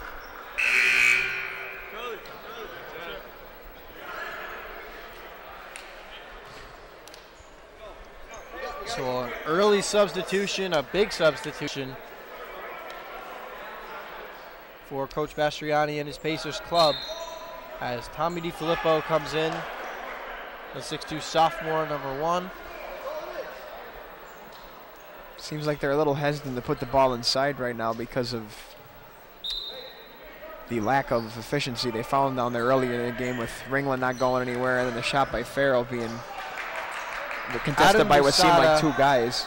Adam Busada and Tone Cockrell have also checked in. I apologize if I interrupted you there. No, you're good. But DiFilippo gets the basket there.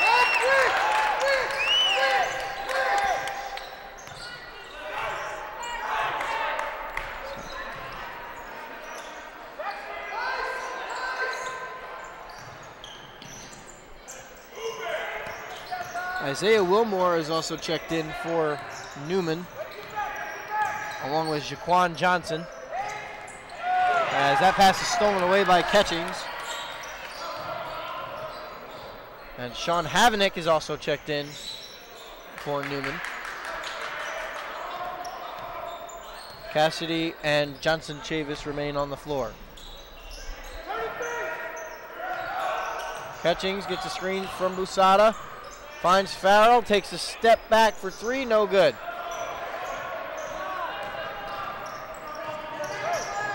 And look out! Oof. Oh, a tomahawk slam, wow. What a throwdown. Johnson Chavis was fired up after that one, and why not? That was a ferocious dunk there. With guys the size of Johnson Chavis and Ringland, I wouldn't be surprised to see quite a few dunks in this one. Cockrell misses.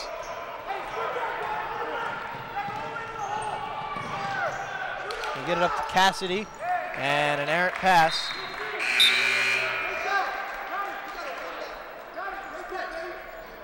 And here comes Marywood's favorite redhead, Joey Monahan, into the game. Checks in for the first time.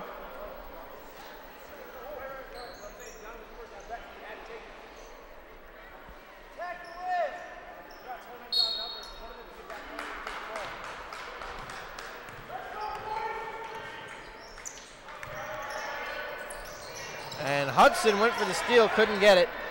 Catchings gets by him. Monahan trying to fight through traffic. Catchings for three, no good.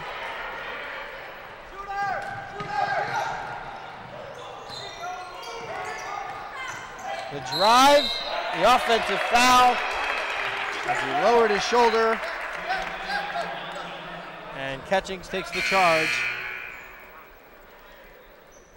Okay, he lowered that shoulder there. Catchings took the bump. Going the other way. Jack DeGroot comes in for the Pacers. The 6-foot freshman, number 21.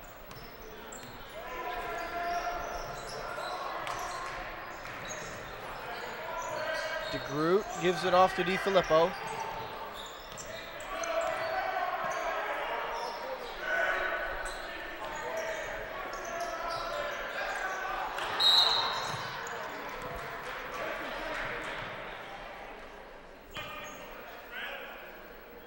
Foul on Busada.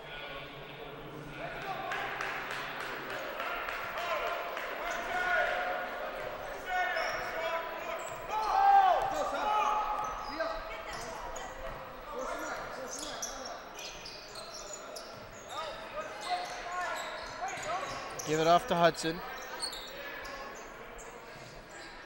And a pass.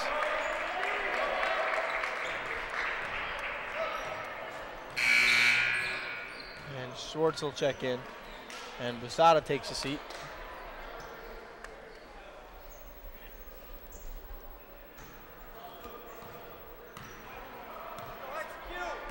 It's not too often that you'll see a guard be the biggest player on the floor for your team, and that's exactly what Schwartz is right now. A nice little rebound and pass to DiFilippo there by Cockrell. And the pass too tall for Monahan. And it will go back to Neumann. Well, and as you say that about the guards, in the same respect, Raekwon Brown-Johnson is listed as a guard for Neumann too, and it looks like he's the tallest player on the floor right now.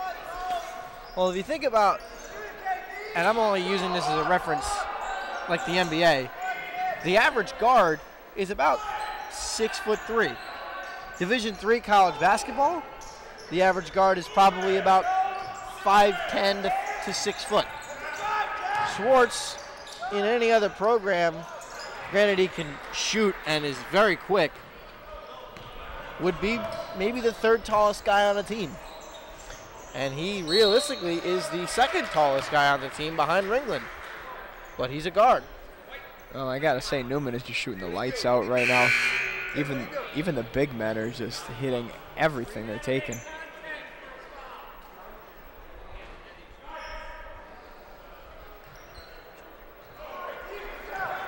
We're under 9 minutes to play in the first half. Very lopsided score thus far, 24-5. Cassidy's shot comes off. Well, I'll tell you what, as good as Newman's offense is in this game, it's their defense that really is putting on a show. I mean, making every basket difficult and just swarming to the ball and really denying the interior offense of the Pacers. Monahan lost his dribble there and committed a foul in the process. So Ringland comes back in. If the Pacers continue to play like this, they could be in for a very long night.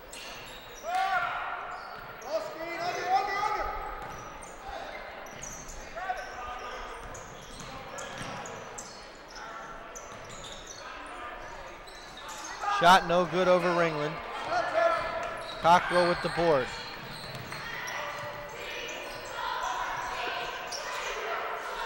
Schwartz drives, finds Cockrell. Schwartz gets the three to go. Brown Johnson looked like he was daring Schwartz to shoot, and Schwartz made him pay. Yeah, Schwartz thought about it once, offered a little fake there, and then he went for it, and he tickled the twine.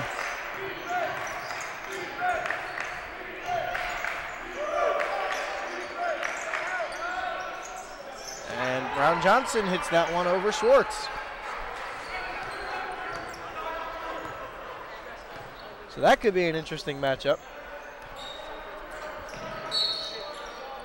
Well, right now what it's about for the Pacers is they have to find that guy that's going to be their scorer for the night. It's going to be the guy for the night.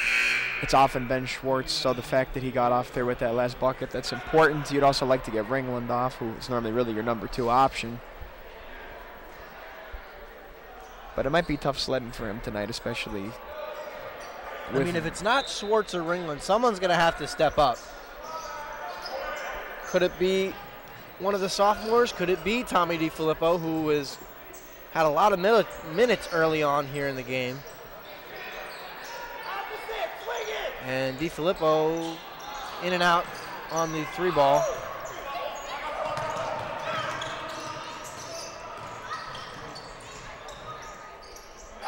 DiFilippo's probably more of a defensive option than an offensive option. Plays really solid defensively. Often in a close game will be subbed in and out with somebody on offense. Usually a guy like Tip Schwartz if he's in foul trouble. But DiFilippo is a great defender. And that's his main value to this team. And he can also put home some points.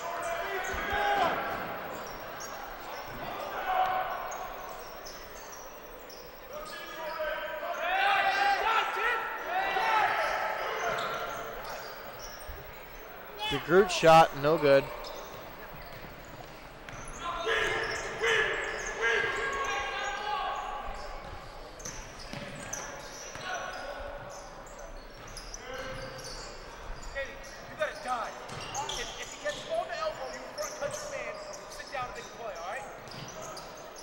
And in and out of the hands of Hudson.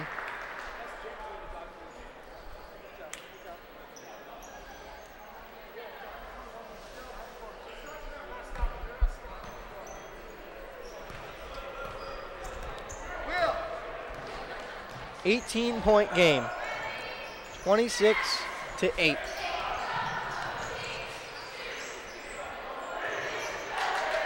Schwartz drives. Shot from the elbow, no good. And it will go back to the Knights. Just unbelievable defense there on Schwartz. I mean, cuts off the drive, tries to pull up. I mean, there's just nowhere to go.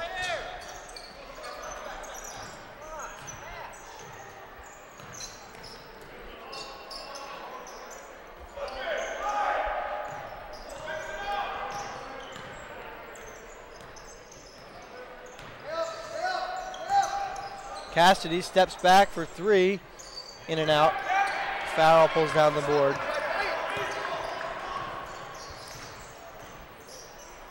You really can't count the Pacers out, considering what they did to Keystone, as that shot is blocked by Johnson Chavis, and another block by Johnson Chavis on Ringland. But because of what they did to Keystone, they came back from 24 points down. A nice pass. Look out for Ringland. And the two-handed flush on the fast break. And a dunk of our own here from Marywood, courtesy of Jeremy Ringland. I told you we might be seeing a lot of dunks tonight. Cockrell on the breakaway there said, hey, I got to give it up to my teammate here for the slam.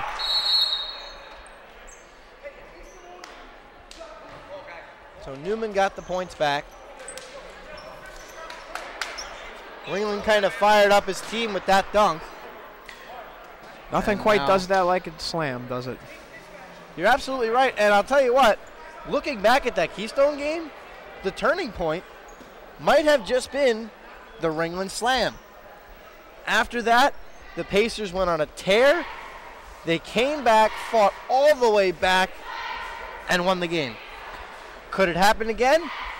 Only time will tell. Well, Brendan, they have to shoot the ball better. They're shooting 19% right now from the field, so we know that's not good. Neumann's, I guess you could say they've cooled down a little bit. They're down to 60%. That's not exactly cold, but they're down to 60%. They were shooting at a 75% clip early. I think the big difference here is just the sheer size and athleticism of Neumann right now is making it really hard on the offensive end for Marywood. Every time they put the ball inside, we saw it there last time. On that last possession, it was Johnson Chavis with 2 blocks. It seems like no matter what they try to do, whether it be dribble penetration or just sending the ball into the post, they're like one step ahead of them. I mean, you're absolutely right. You're not going to win. You're not going to win games if you don't score points. And right now, the Pacers are not scoring points. Well, we have 10 points, and we're already 15 and a half minutes into this game. And 10 points. We have to hope maybe the Ringland dunk energized them a little bit. Maybe they were a little bit encouraged by that sequence.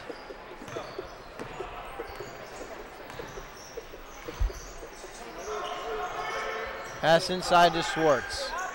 He finds DiFilippo. DiFilippo gives it off to Farrell.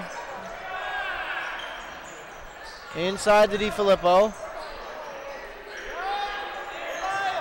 Schwartz, the drive, and he is fouled.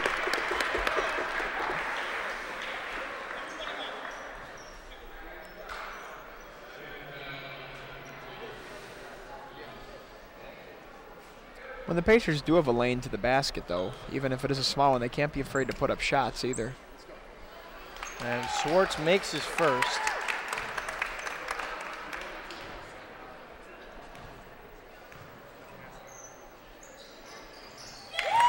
And he goes 2 of 2. Tip Schwartz, by the way, is tied for 3rd in the nation in field free throw percentage. It's kind of been his claim to fame this year. I think he's had a few games between 10 and 20 free throws made in the game, and he's got almost perfect or perfect on a couple different occasions on 10-plus free throws. He's missed just 5 all year. He's 65 of 70. Quite the accomplishment there for Tip. Ringland with the turnaround off the glass is good. So another good sign for the Pacers there. Maybe Ringland found something that he could go to there, the little hook shot. Create some separation from the height of Neumann. And a foul will be called. Also looking at Ringland, Ringland finished in the top 15 in the nation in blocks last year. He currently is tied for 19th with 41. And the nation's leading shot blocker, Cameron Wilson of Cazenovia College, a freshman, has 59 blocks in just 12 games. Not bad.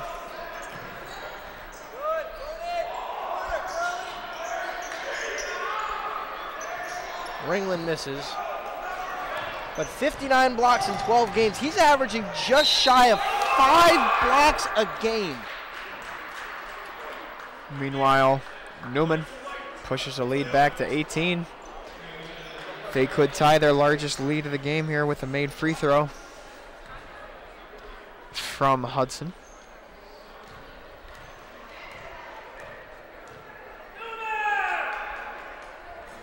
And in and out.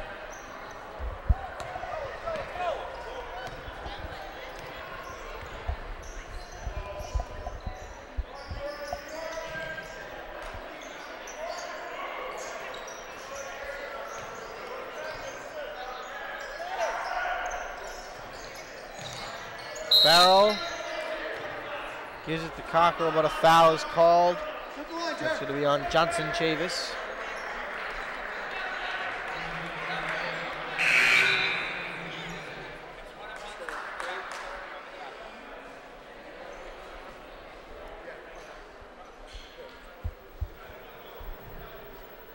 Sup.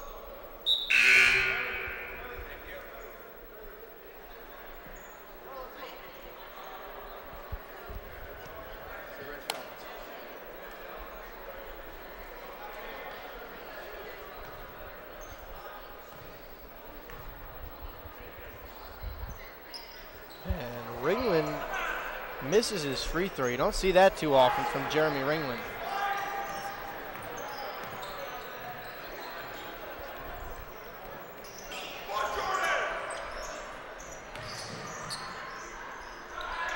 Cassidy for three, no good. Cockrell comes away with it. Cockrell gives it off to Schwartz, and the basket is good. Nice work there. Nice little pass by Cockrell to Schwartz, good awareness. Schwartz, by the way, as I'm looking at the nation, these three stats here, is tied for 135th in the nation in points per game at just under 18.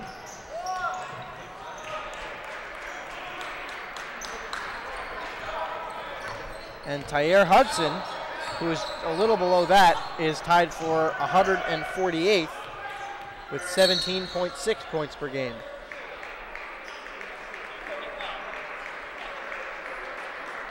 Make it count, Jer.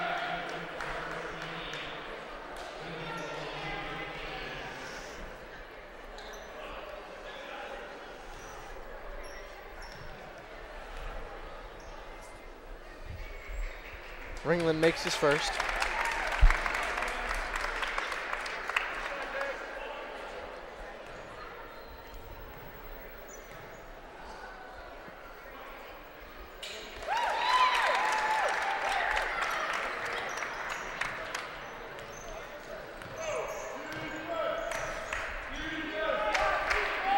So 34-18 the score at the moment.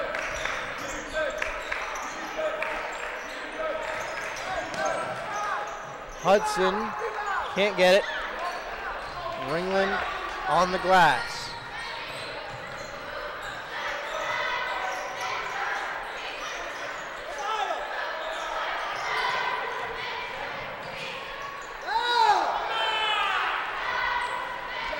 No foul Chip looked call like he there. tripped himself up.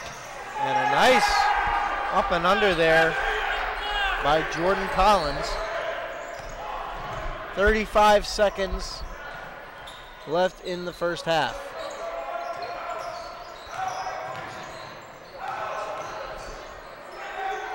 And Catchings had his pocket picked by Cassidy, and he is guilty of a foul.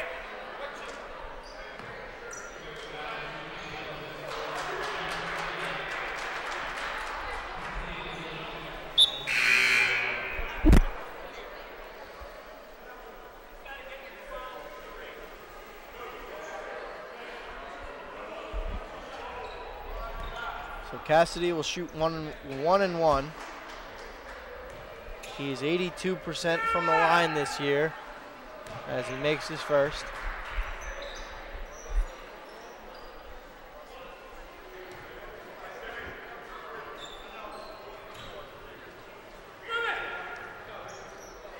He goes 2 of 2. The Neumann lead has swelled to 20 points here headed into half. Cockrell finds Schwartz wide open for three, and he knocks it down. 7 seconds left. Cassidy to beat the buzzer, no good. And foul called, foul is called on the shot. Hey, that's after the buzzer. No way. He just flapped on it. Coach Cassidy Mastroianni will less have than free free pleased. throws. They are having a conference though here, the officials. They will huddle for a conference. Coach Mastroianni, his argument is that the foul came after the buzzer.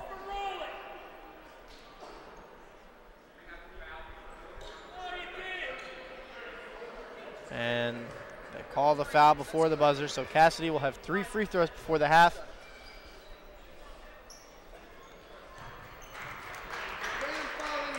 So after Cassidy hits his free throws, we will go to break.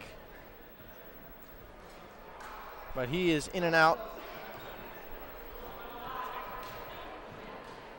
So Cassidy goes 2 of 3.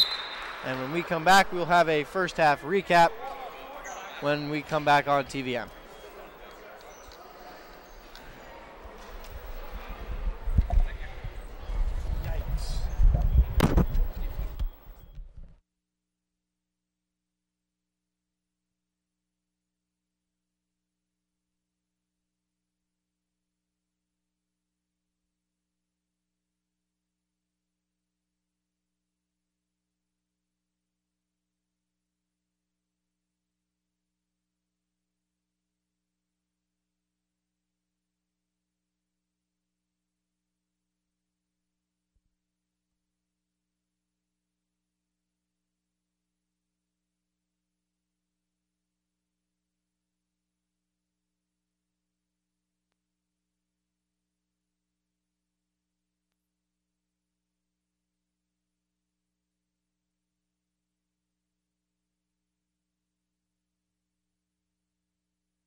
And welcome back to the Insulaco Arena for the start of the second half.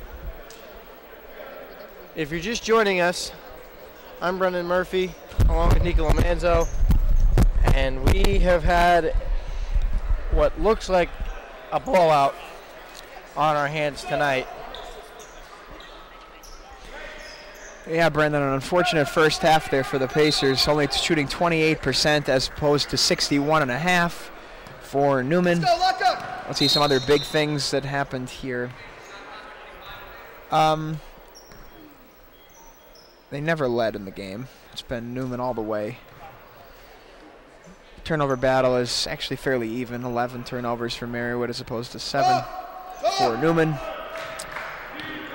Points off turnovers, though, 14-0 in favor of Neumann.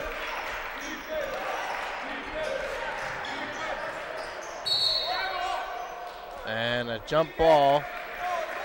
And it'll go back to the Pacers, but the Pacers now are in the home gray, move left to right. Neumann in the road blue, moves right to left.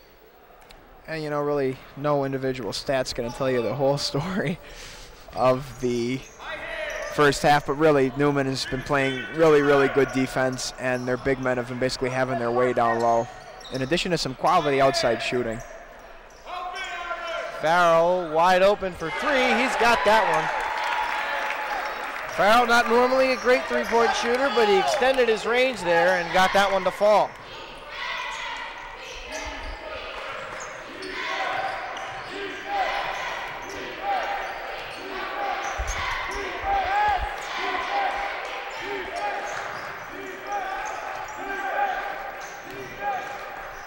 Johnson Chavis drives. He's fouled. Coach Mastriani wanted to travel. And it did look like it was very close there. Johnson Chavis very well could have walked into that foul, but winds up in the book as a foul against the Pacers. And a foul on Ringland. That's his second. Johnson Chavis misses his first free throw. And he's only a 62% free throw shooter. And by the way, he's also the team's third leading scorer.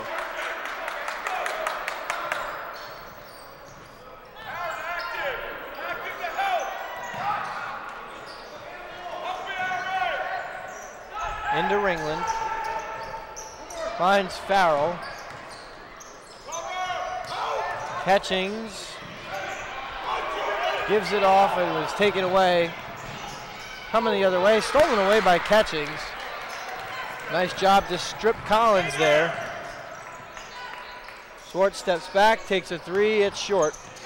And a fight for the ball on the floor. Catchings comes out of the pile with it. Hurley with it in the corner. Finds Ringland. Ringland gets the basket. Let's go, Neil. Let's go. All the Pacers have to do is they have to chip away at the lead a little bit by a little bit. It's not going to happen all at once. And a foul on Farrell. Ken, good defense, Ken. And Johnson Chavis will go to the line again. Farrell got caught a little awkward there, kind of. The shooter was almost underneath him. Did everything he could to avoid a foul. We're exactly 2 minutes played here in the second half.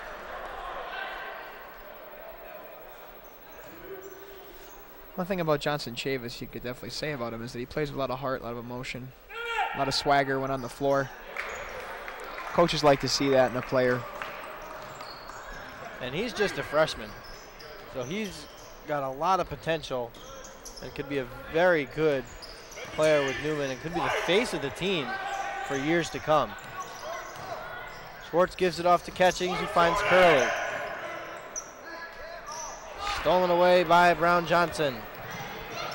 Cassidy for three, and it's good.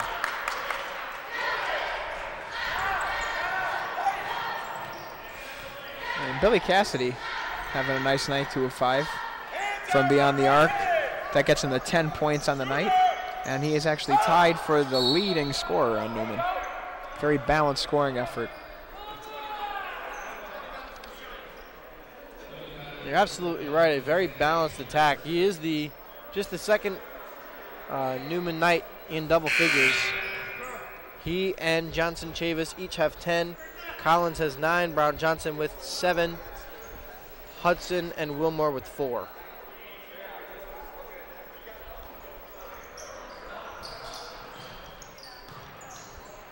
Ringland finds Catchings.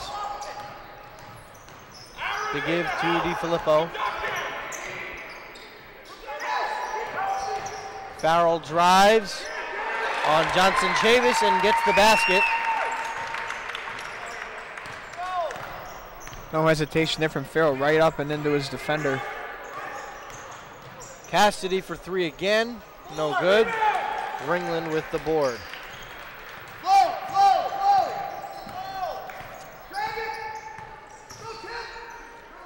Catchings, no good. DiFilippo with the rebound. Pass into the corner. Ringland drives, in and out. Johnson Chavis pulled down the rebound. Tough roll there for Ringland. Had a nice look at a bank shot. Hudson shot, no good, but a foul. Foul's on Catchings. Okay, what did he do? Just slid with it. That's his second. So Hudson will go to the line for 2, and he is a 67% free throw shooter. He missed his first, and will have one more. Somebody get shooter. And that's good.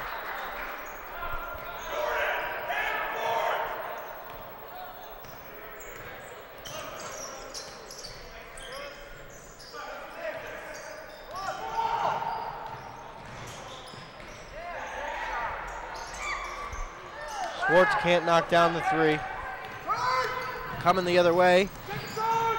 And a pass for Johnson Chavis. And the alley-oop lay-in is good. Well, one thing, timeout taken by Neumann. One thing you notice here too about Neumann, and just looking at the program here, is that 3 of their guys are recruits out of Philadelphia, and we know in the state of Pennsylvania, Philadelphia is just about the tops of the tops for competitive high school basketball. So you're kind of taking them out of almost a more competitive situation into a somewhat less one in this case, because everyone could beat everyone down there in Philly. And then also you have Holbrook, who came from Roman Catholic, which is another really strong high school program in the state of Pennsylvania. So they're definitely doing their fair share of recruiting. They're recruiting at the big schools and in the big areas for Neumann, and I think that's a big part of their success too, is that they're so used to this extremely high level of competition every night that it helps them ease right into the next level. Well, you mentioned high school basketball in Philadelphia, and most of that comes in District 12. And in single A, to be, as an example, the high school I went to was a single A school. So we played as Johnson Chavis with another big block there. We played some schools in Philly. I believe it was my junior year.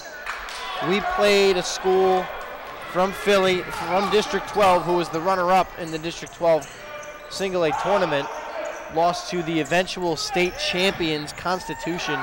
We played Math, Civics, and Sciences High School, and they were a great team, and it was a real tough draw in the first round of the state playoffs.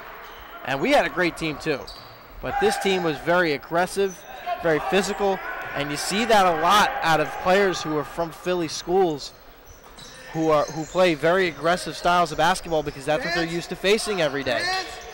And it just, you see a lot more guys that go on to play at the next level, such as your Johnson Chavis or Isaiah Wilmore, for starters, out of Philadelphia, out of that area. Ringland takes a 3, and that's good. And cuts the deficit to 18. Pacers are going to have to string together some points here if they really want to become a serious threat in this game. Right now they're pretty much just keeping pace with them, keeping it around 20.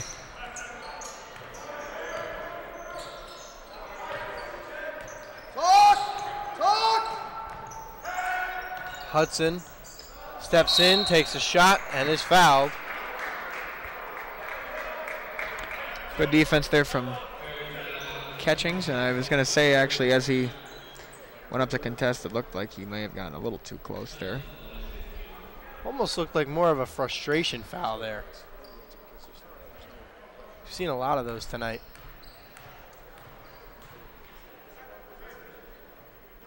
Hudson misses his first.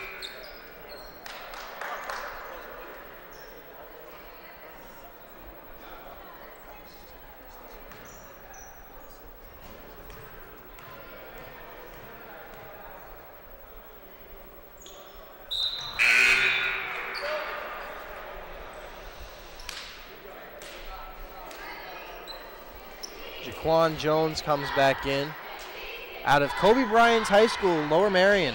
I was going to say that, too, when I was looking. I forgot to mention that. I was looking over it before, too. And that's another school basically right in the Philadelphia area. So Lower Merion, their basketball teams are always really competitive and really good.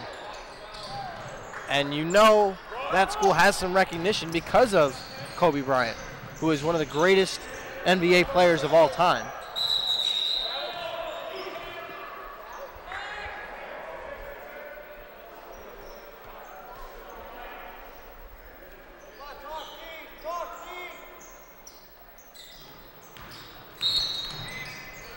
Foul on Ringland as Johnson Chavis went up for a dunk, but he missed it.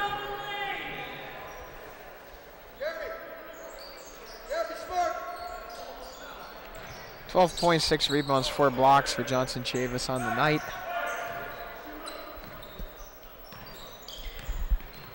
Really asserting himself in the interior on both offense and defense.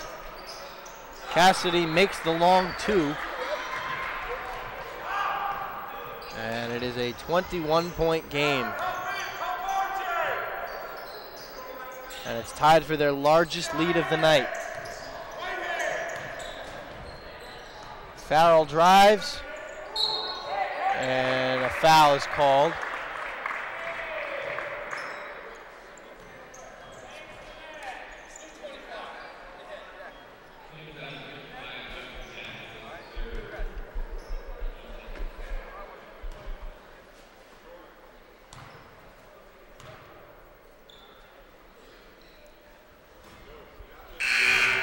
Farrell gets his first.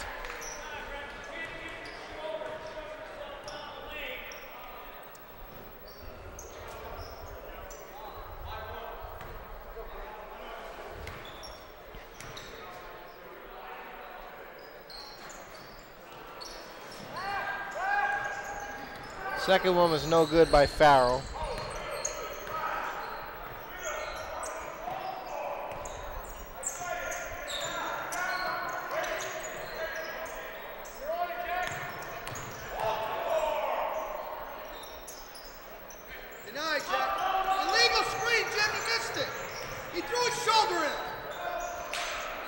Ball was on the floor. The Pacers come out with it. Cockrell drives and is fouled.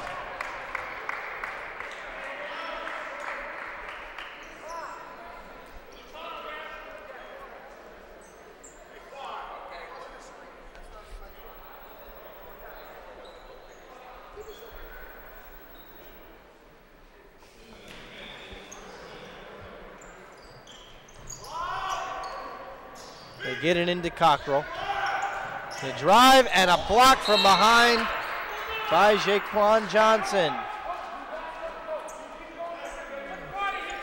Nice block there from Johnson. A tough angle, too, to block a shot from kind of coming almost from behind and from the diagonal almost. It's not an easy angle to execute a clean block, but he did it.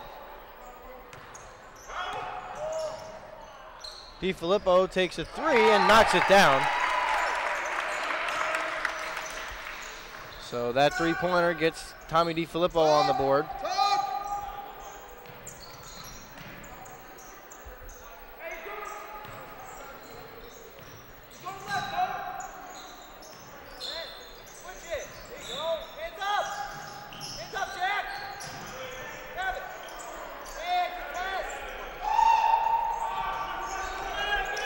Three to shoot. And Collins knocks down the trifecta. And a timeout will be taken by Neumann. Credit Neumann there, patient offense, not settling for anything they didn't want. They take it right down to 1 second on the shot clock. They kick it out. Find Jordan Collins for the 3.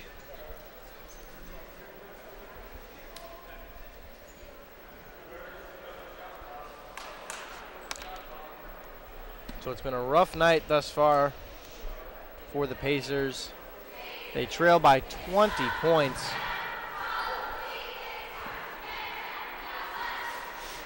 And at this point, there's no one behind them in the CSAC standings that could really come up and make a play. I mean, you got Cairn and Centenary both at 2-11 in conference. So they're not going to pose any kind of a threat. Well, you're looking The at their main next game home they're going to game. have left, Gwynedd Mercy and Immaculata. They play Gwynedd on Saturday, next Saturday, February 10th, at Gwynedd. And they play Immaculata right here at the Insulaco Arena on February 17th. That's our last regular season broadcast of the year. Well, you talk about what could really set up to be a big game at Immaculata. I mean, right at the end of the year, I mean, you look at the standings right now, Marywood just a half game behind them coming into tonight. And then, you know, you got to figure you have to beat your Centenary. You have to beat your Clark Summit as they're at the bottom. And looking at their schedule here, earlier in the year, they played Immaculata and got blown out. They lost 97-69 at Immaculata.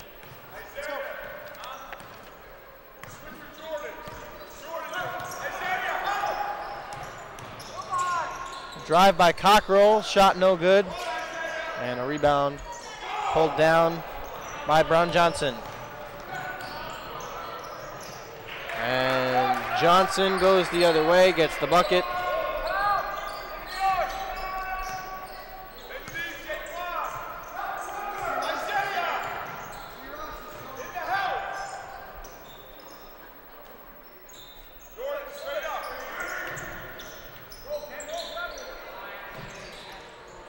Shot no good from Ringland.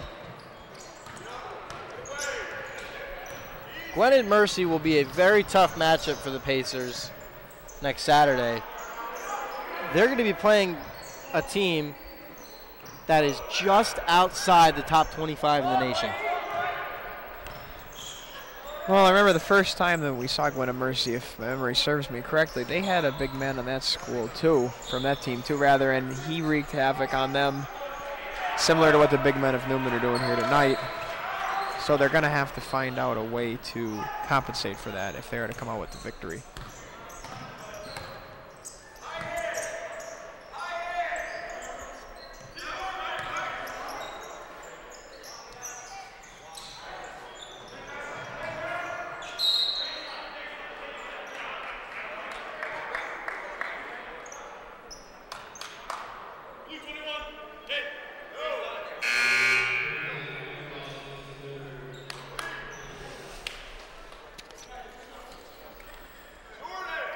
Tip Schwartz and Adam Busada check back in for Marywood.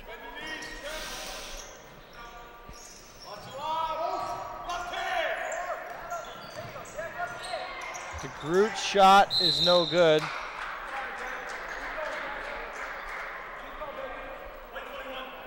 And DeGroot with another foul. Actually, that's only DeGroot's second.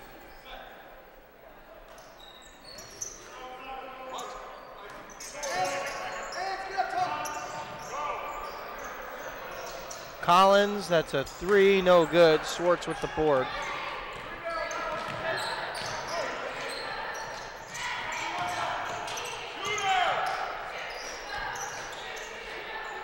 Schwartz with a nice pull-up there.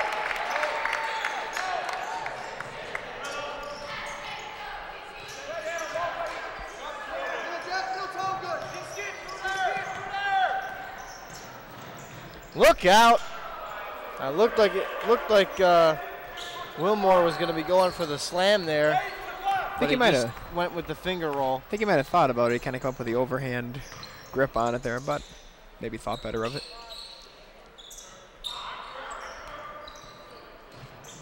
Schwartz with a deep three. It's good. Schwartz probably thinking, why not? Let's do something to spark us here. At this point in this game, I'd say why not to a dunk or a long three or whatever you need. That's why I'm a little surprised as Wilmore gets that one to go. That I'm a little surprised that Wilmore did not throw down the dunk there.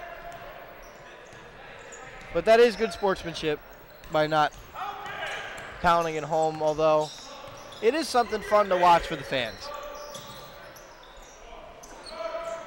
DeGroot misses a three. Busada gets the board and a swat by Brown Johnson.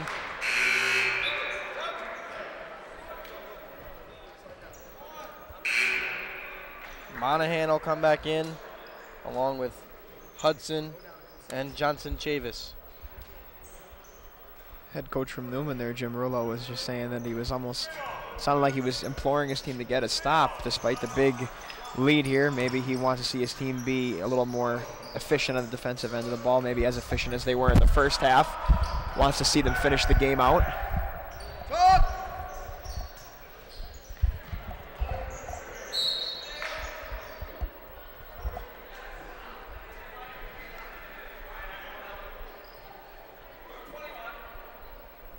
And that's 4 fouls so far on Jordan Collins.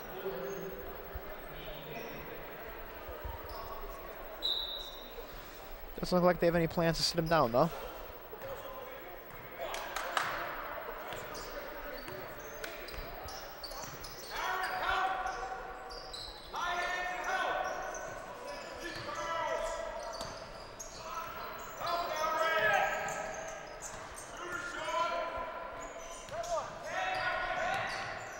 Cock roll, drives, the up and under, no good, but a foul. So if Gwynedd Mercy winds up being ranked when they play the Pacers next week, that would not be the first ranked team they've played this year. Lycoming College they lost to earlier in the year, but they played them pretty well as they only lost by 13. They were pretty much in it till the end, but they lost it on free throws. It was about a 5-point game or so, if I recall correctly, and they wound up losing on free throws. So a 13-point game, it was a lot closer than that score shows. But they played really well in that game. Lycoming now is 11th in the country, sitting at 18-2. Cockrell knocks down his second.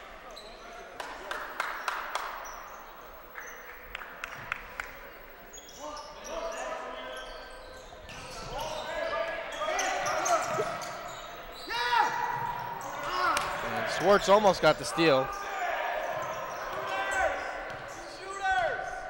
Go the shooters! Red! Get up top!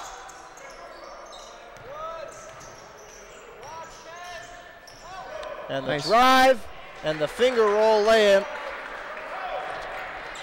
by Brown Johnson. Very smooth move there with the dribble. Had the whole lane wide open, could drive a truck through there. Schwartz's shot is good.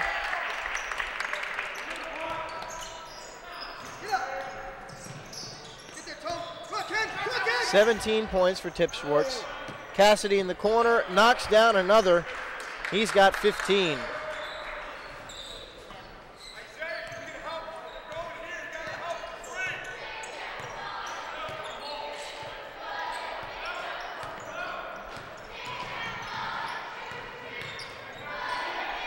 Farrell looked like he pushed off there, but they don't call it. Circus shot doesn't go. Cockrell gets the rebound and gets the finger roll to go. And a timeout will be taken by the Pacers and head coach Enrico Mastriani.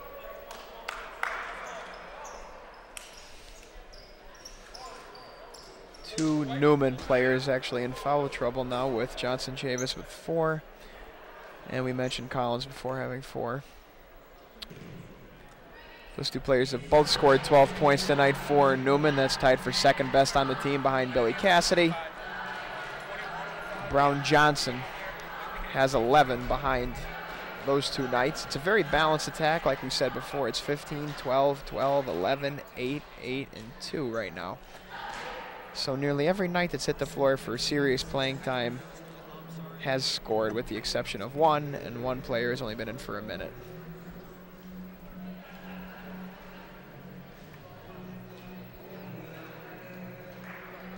On Marywood's side of the ball, Tip Schwartz, 17 points on 6 of 10 shooting.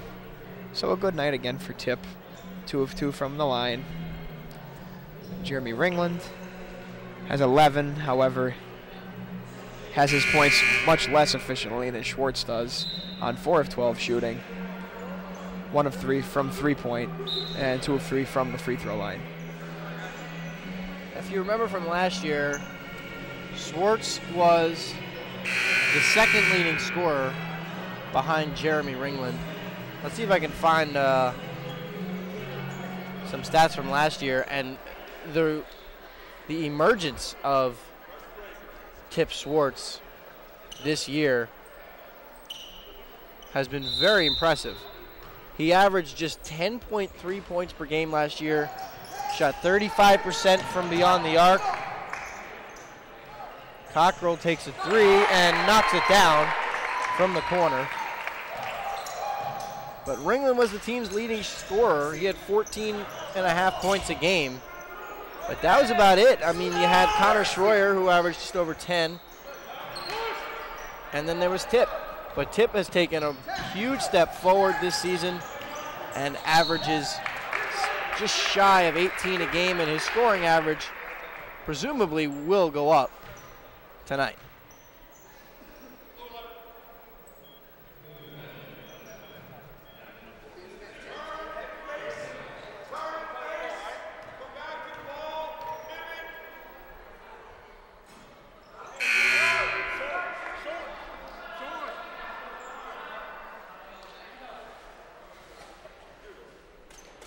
Collins comes back in for Neumann.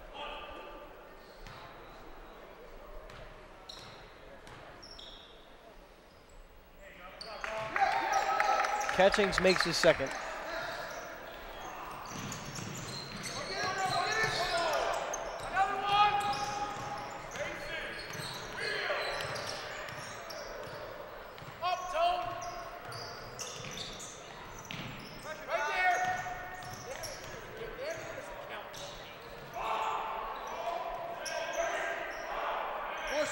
Force right.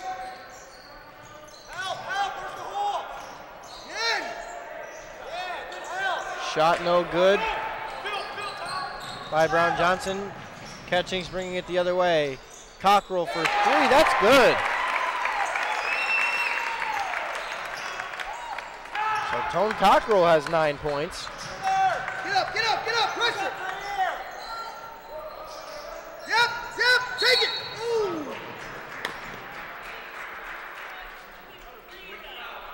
Good foul, Ken.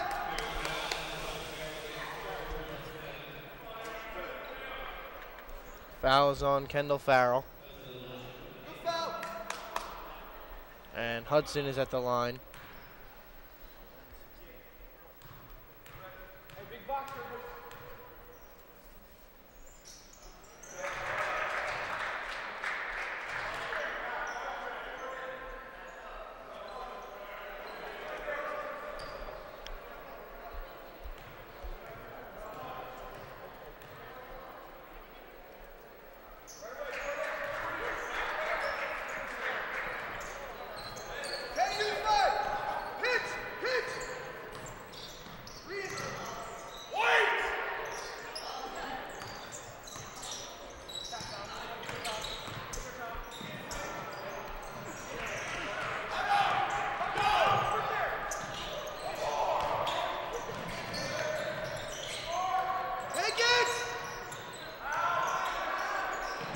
Shot from the elbow is no good. Pacers bring it the other way.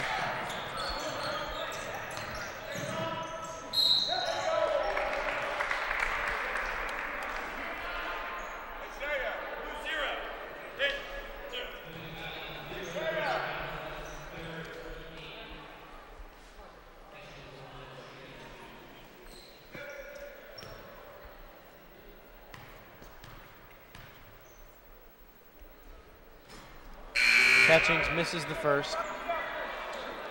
Schwartz will take a seat. Ringland returns.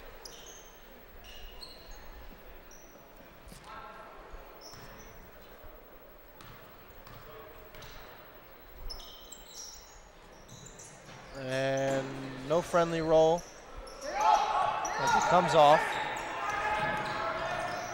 We're under 5 minutes to play. And the shot over Ringland was no good. Ringland may have gotten a piece of it. The Catchings will bring it the other way.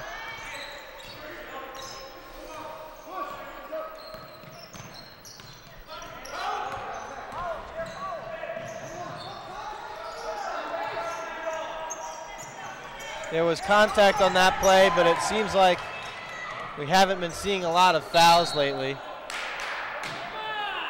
as it looks like the referees are just trying to get this game over with. I mean, I can see why, but if there's fouls, you still need to call them. Yeah, I think the issue there was on the drive was that he tried to keep himself vertical. I think he did kind of a good job of that, honestly. I mean, it's tough, you know, the rule of verticality and stuff like that. It's tough to decide whether or not the contact warrants a foul. In that case, he thought, no, I mean, this score very well could have something to do with it, too.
Hudson lane is good.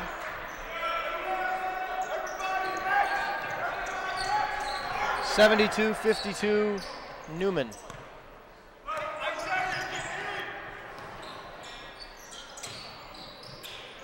Farrell's shot is good with the left hand.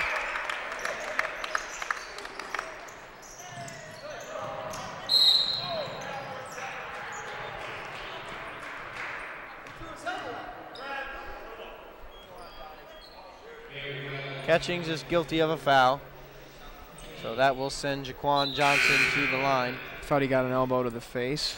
Ref said he grabbed first. That's 4 fouls for Catchings in this one.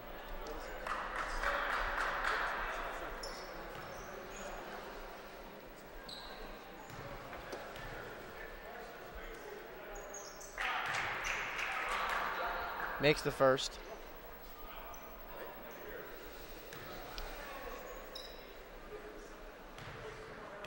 Now be sure to tune into our next telecast when the Pacers women and men take on Centenary in a doubleheader next Wednesday night, February the 7th at 6 o'clock, right here on TV-Marywood.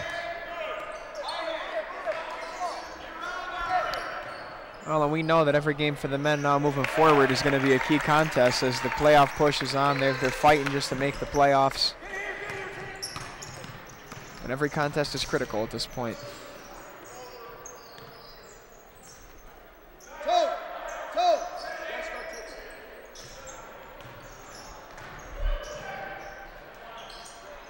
Floater from Cassidy, no good. Let's go! Come on! Drive it!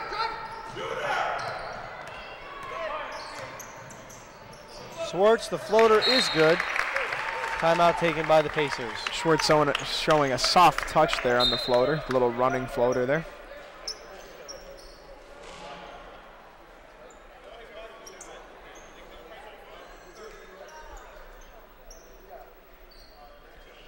.15 is the closest the Pacers have been in a while.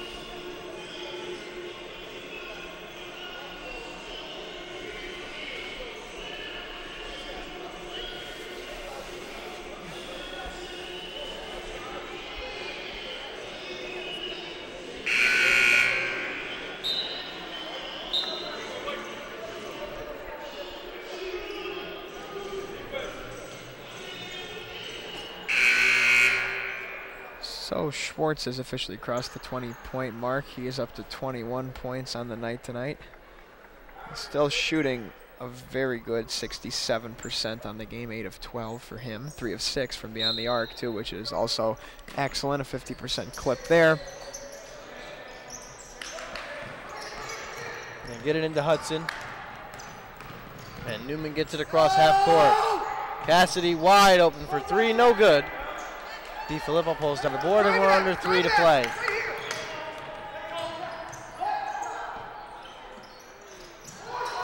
Schwartz's 3, no good. Foul inside, misses. Johnson Chavis pulls down the rebound. The entire starting 5 is in double figures for Neumann.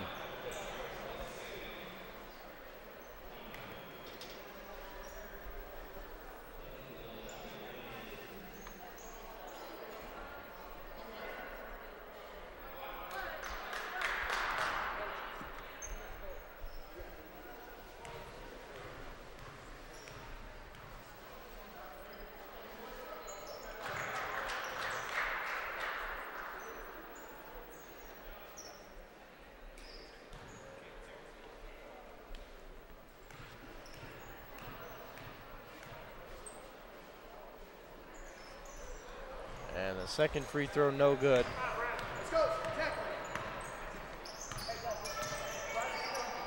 Looks like we're getting ready for a platoon swap here for Marywood. The bank is open for Cockrell as he knocks that one down. And just as I say that, Coach Mastroianni pulls him back. All of a sudden, the deficit is just 13. Yeah, and I think that's why Coach Mastroianni feels as though he's going to wait a little longer.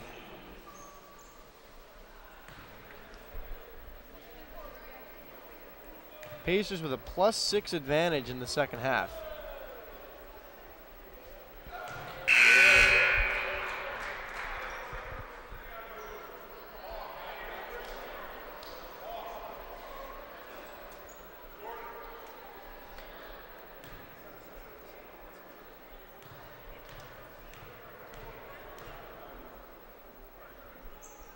Hudson makes his second.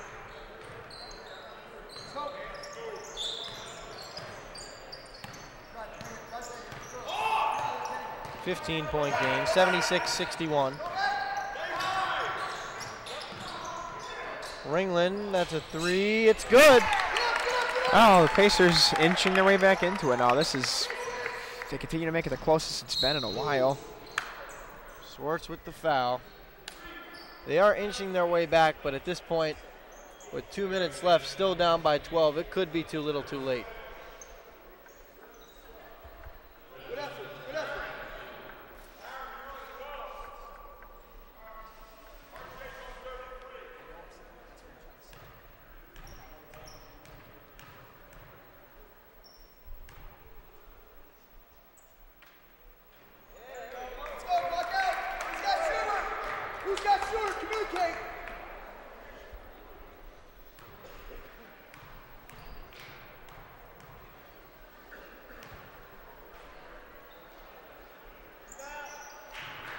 Quan Brown Johnson knocks down 1 of 2.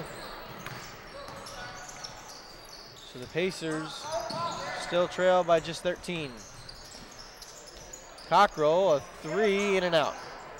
Rebound pulled down by Brown Johnson. Bringing it up the other way, look out! And that should just about be the exclamation point there, I think, on this game. And it looks like Coach Mastroianni now is ready. DiFilippo drives, and he stepped out of bounds. And it'll be an entirely new group for the Pacers. Let's see, we got Zach Tinkham, the 5'9" sophomore, number 4. John Grossi, the 5'8" sophomore, number 5. Eric Sika, the 6' sophomore, number 10. Brendan Davies, the 5'10" freshman, number 15. And Brad Kalinowski, the 5'10" freshman, number 11.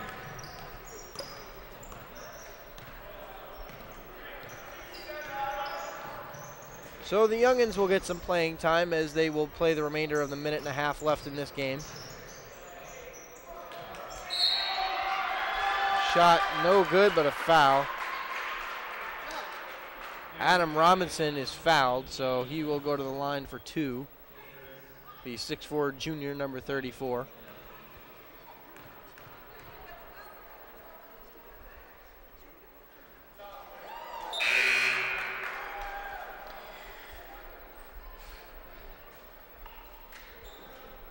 Isaiah Wilmore will come back in. And he makes his second.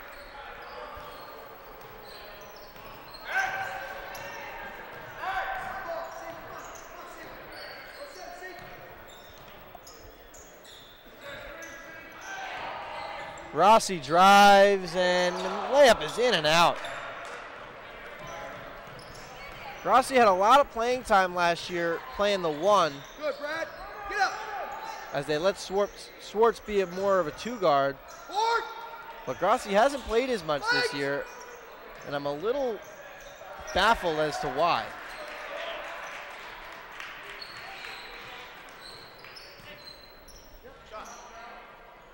Tinkham for 3, that's no good.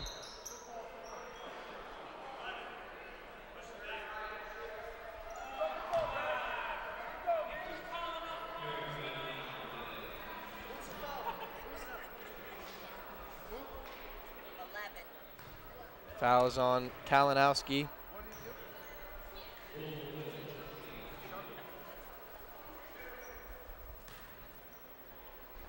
So with 36 seconds left and the Pacers trailing by 19, let's take a look at what are soon to be updated CSAC standings.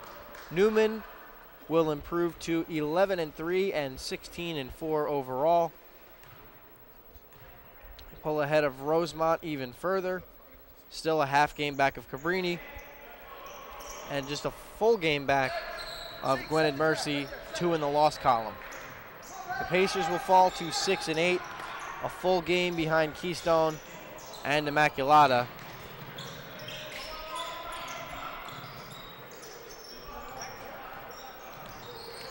The drive, shot no good. Tinkham is guilty of the foul.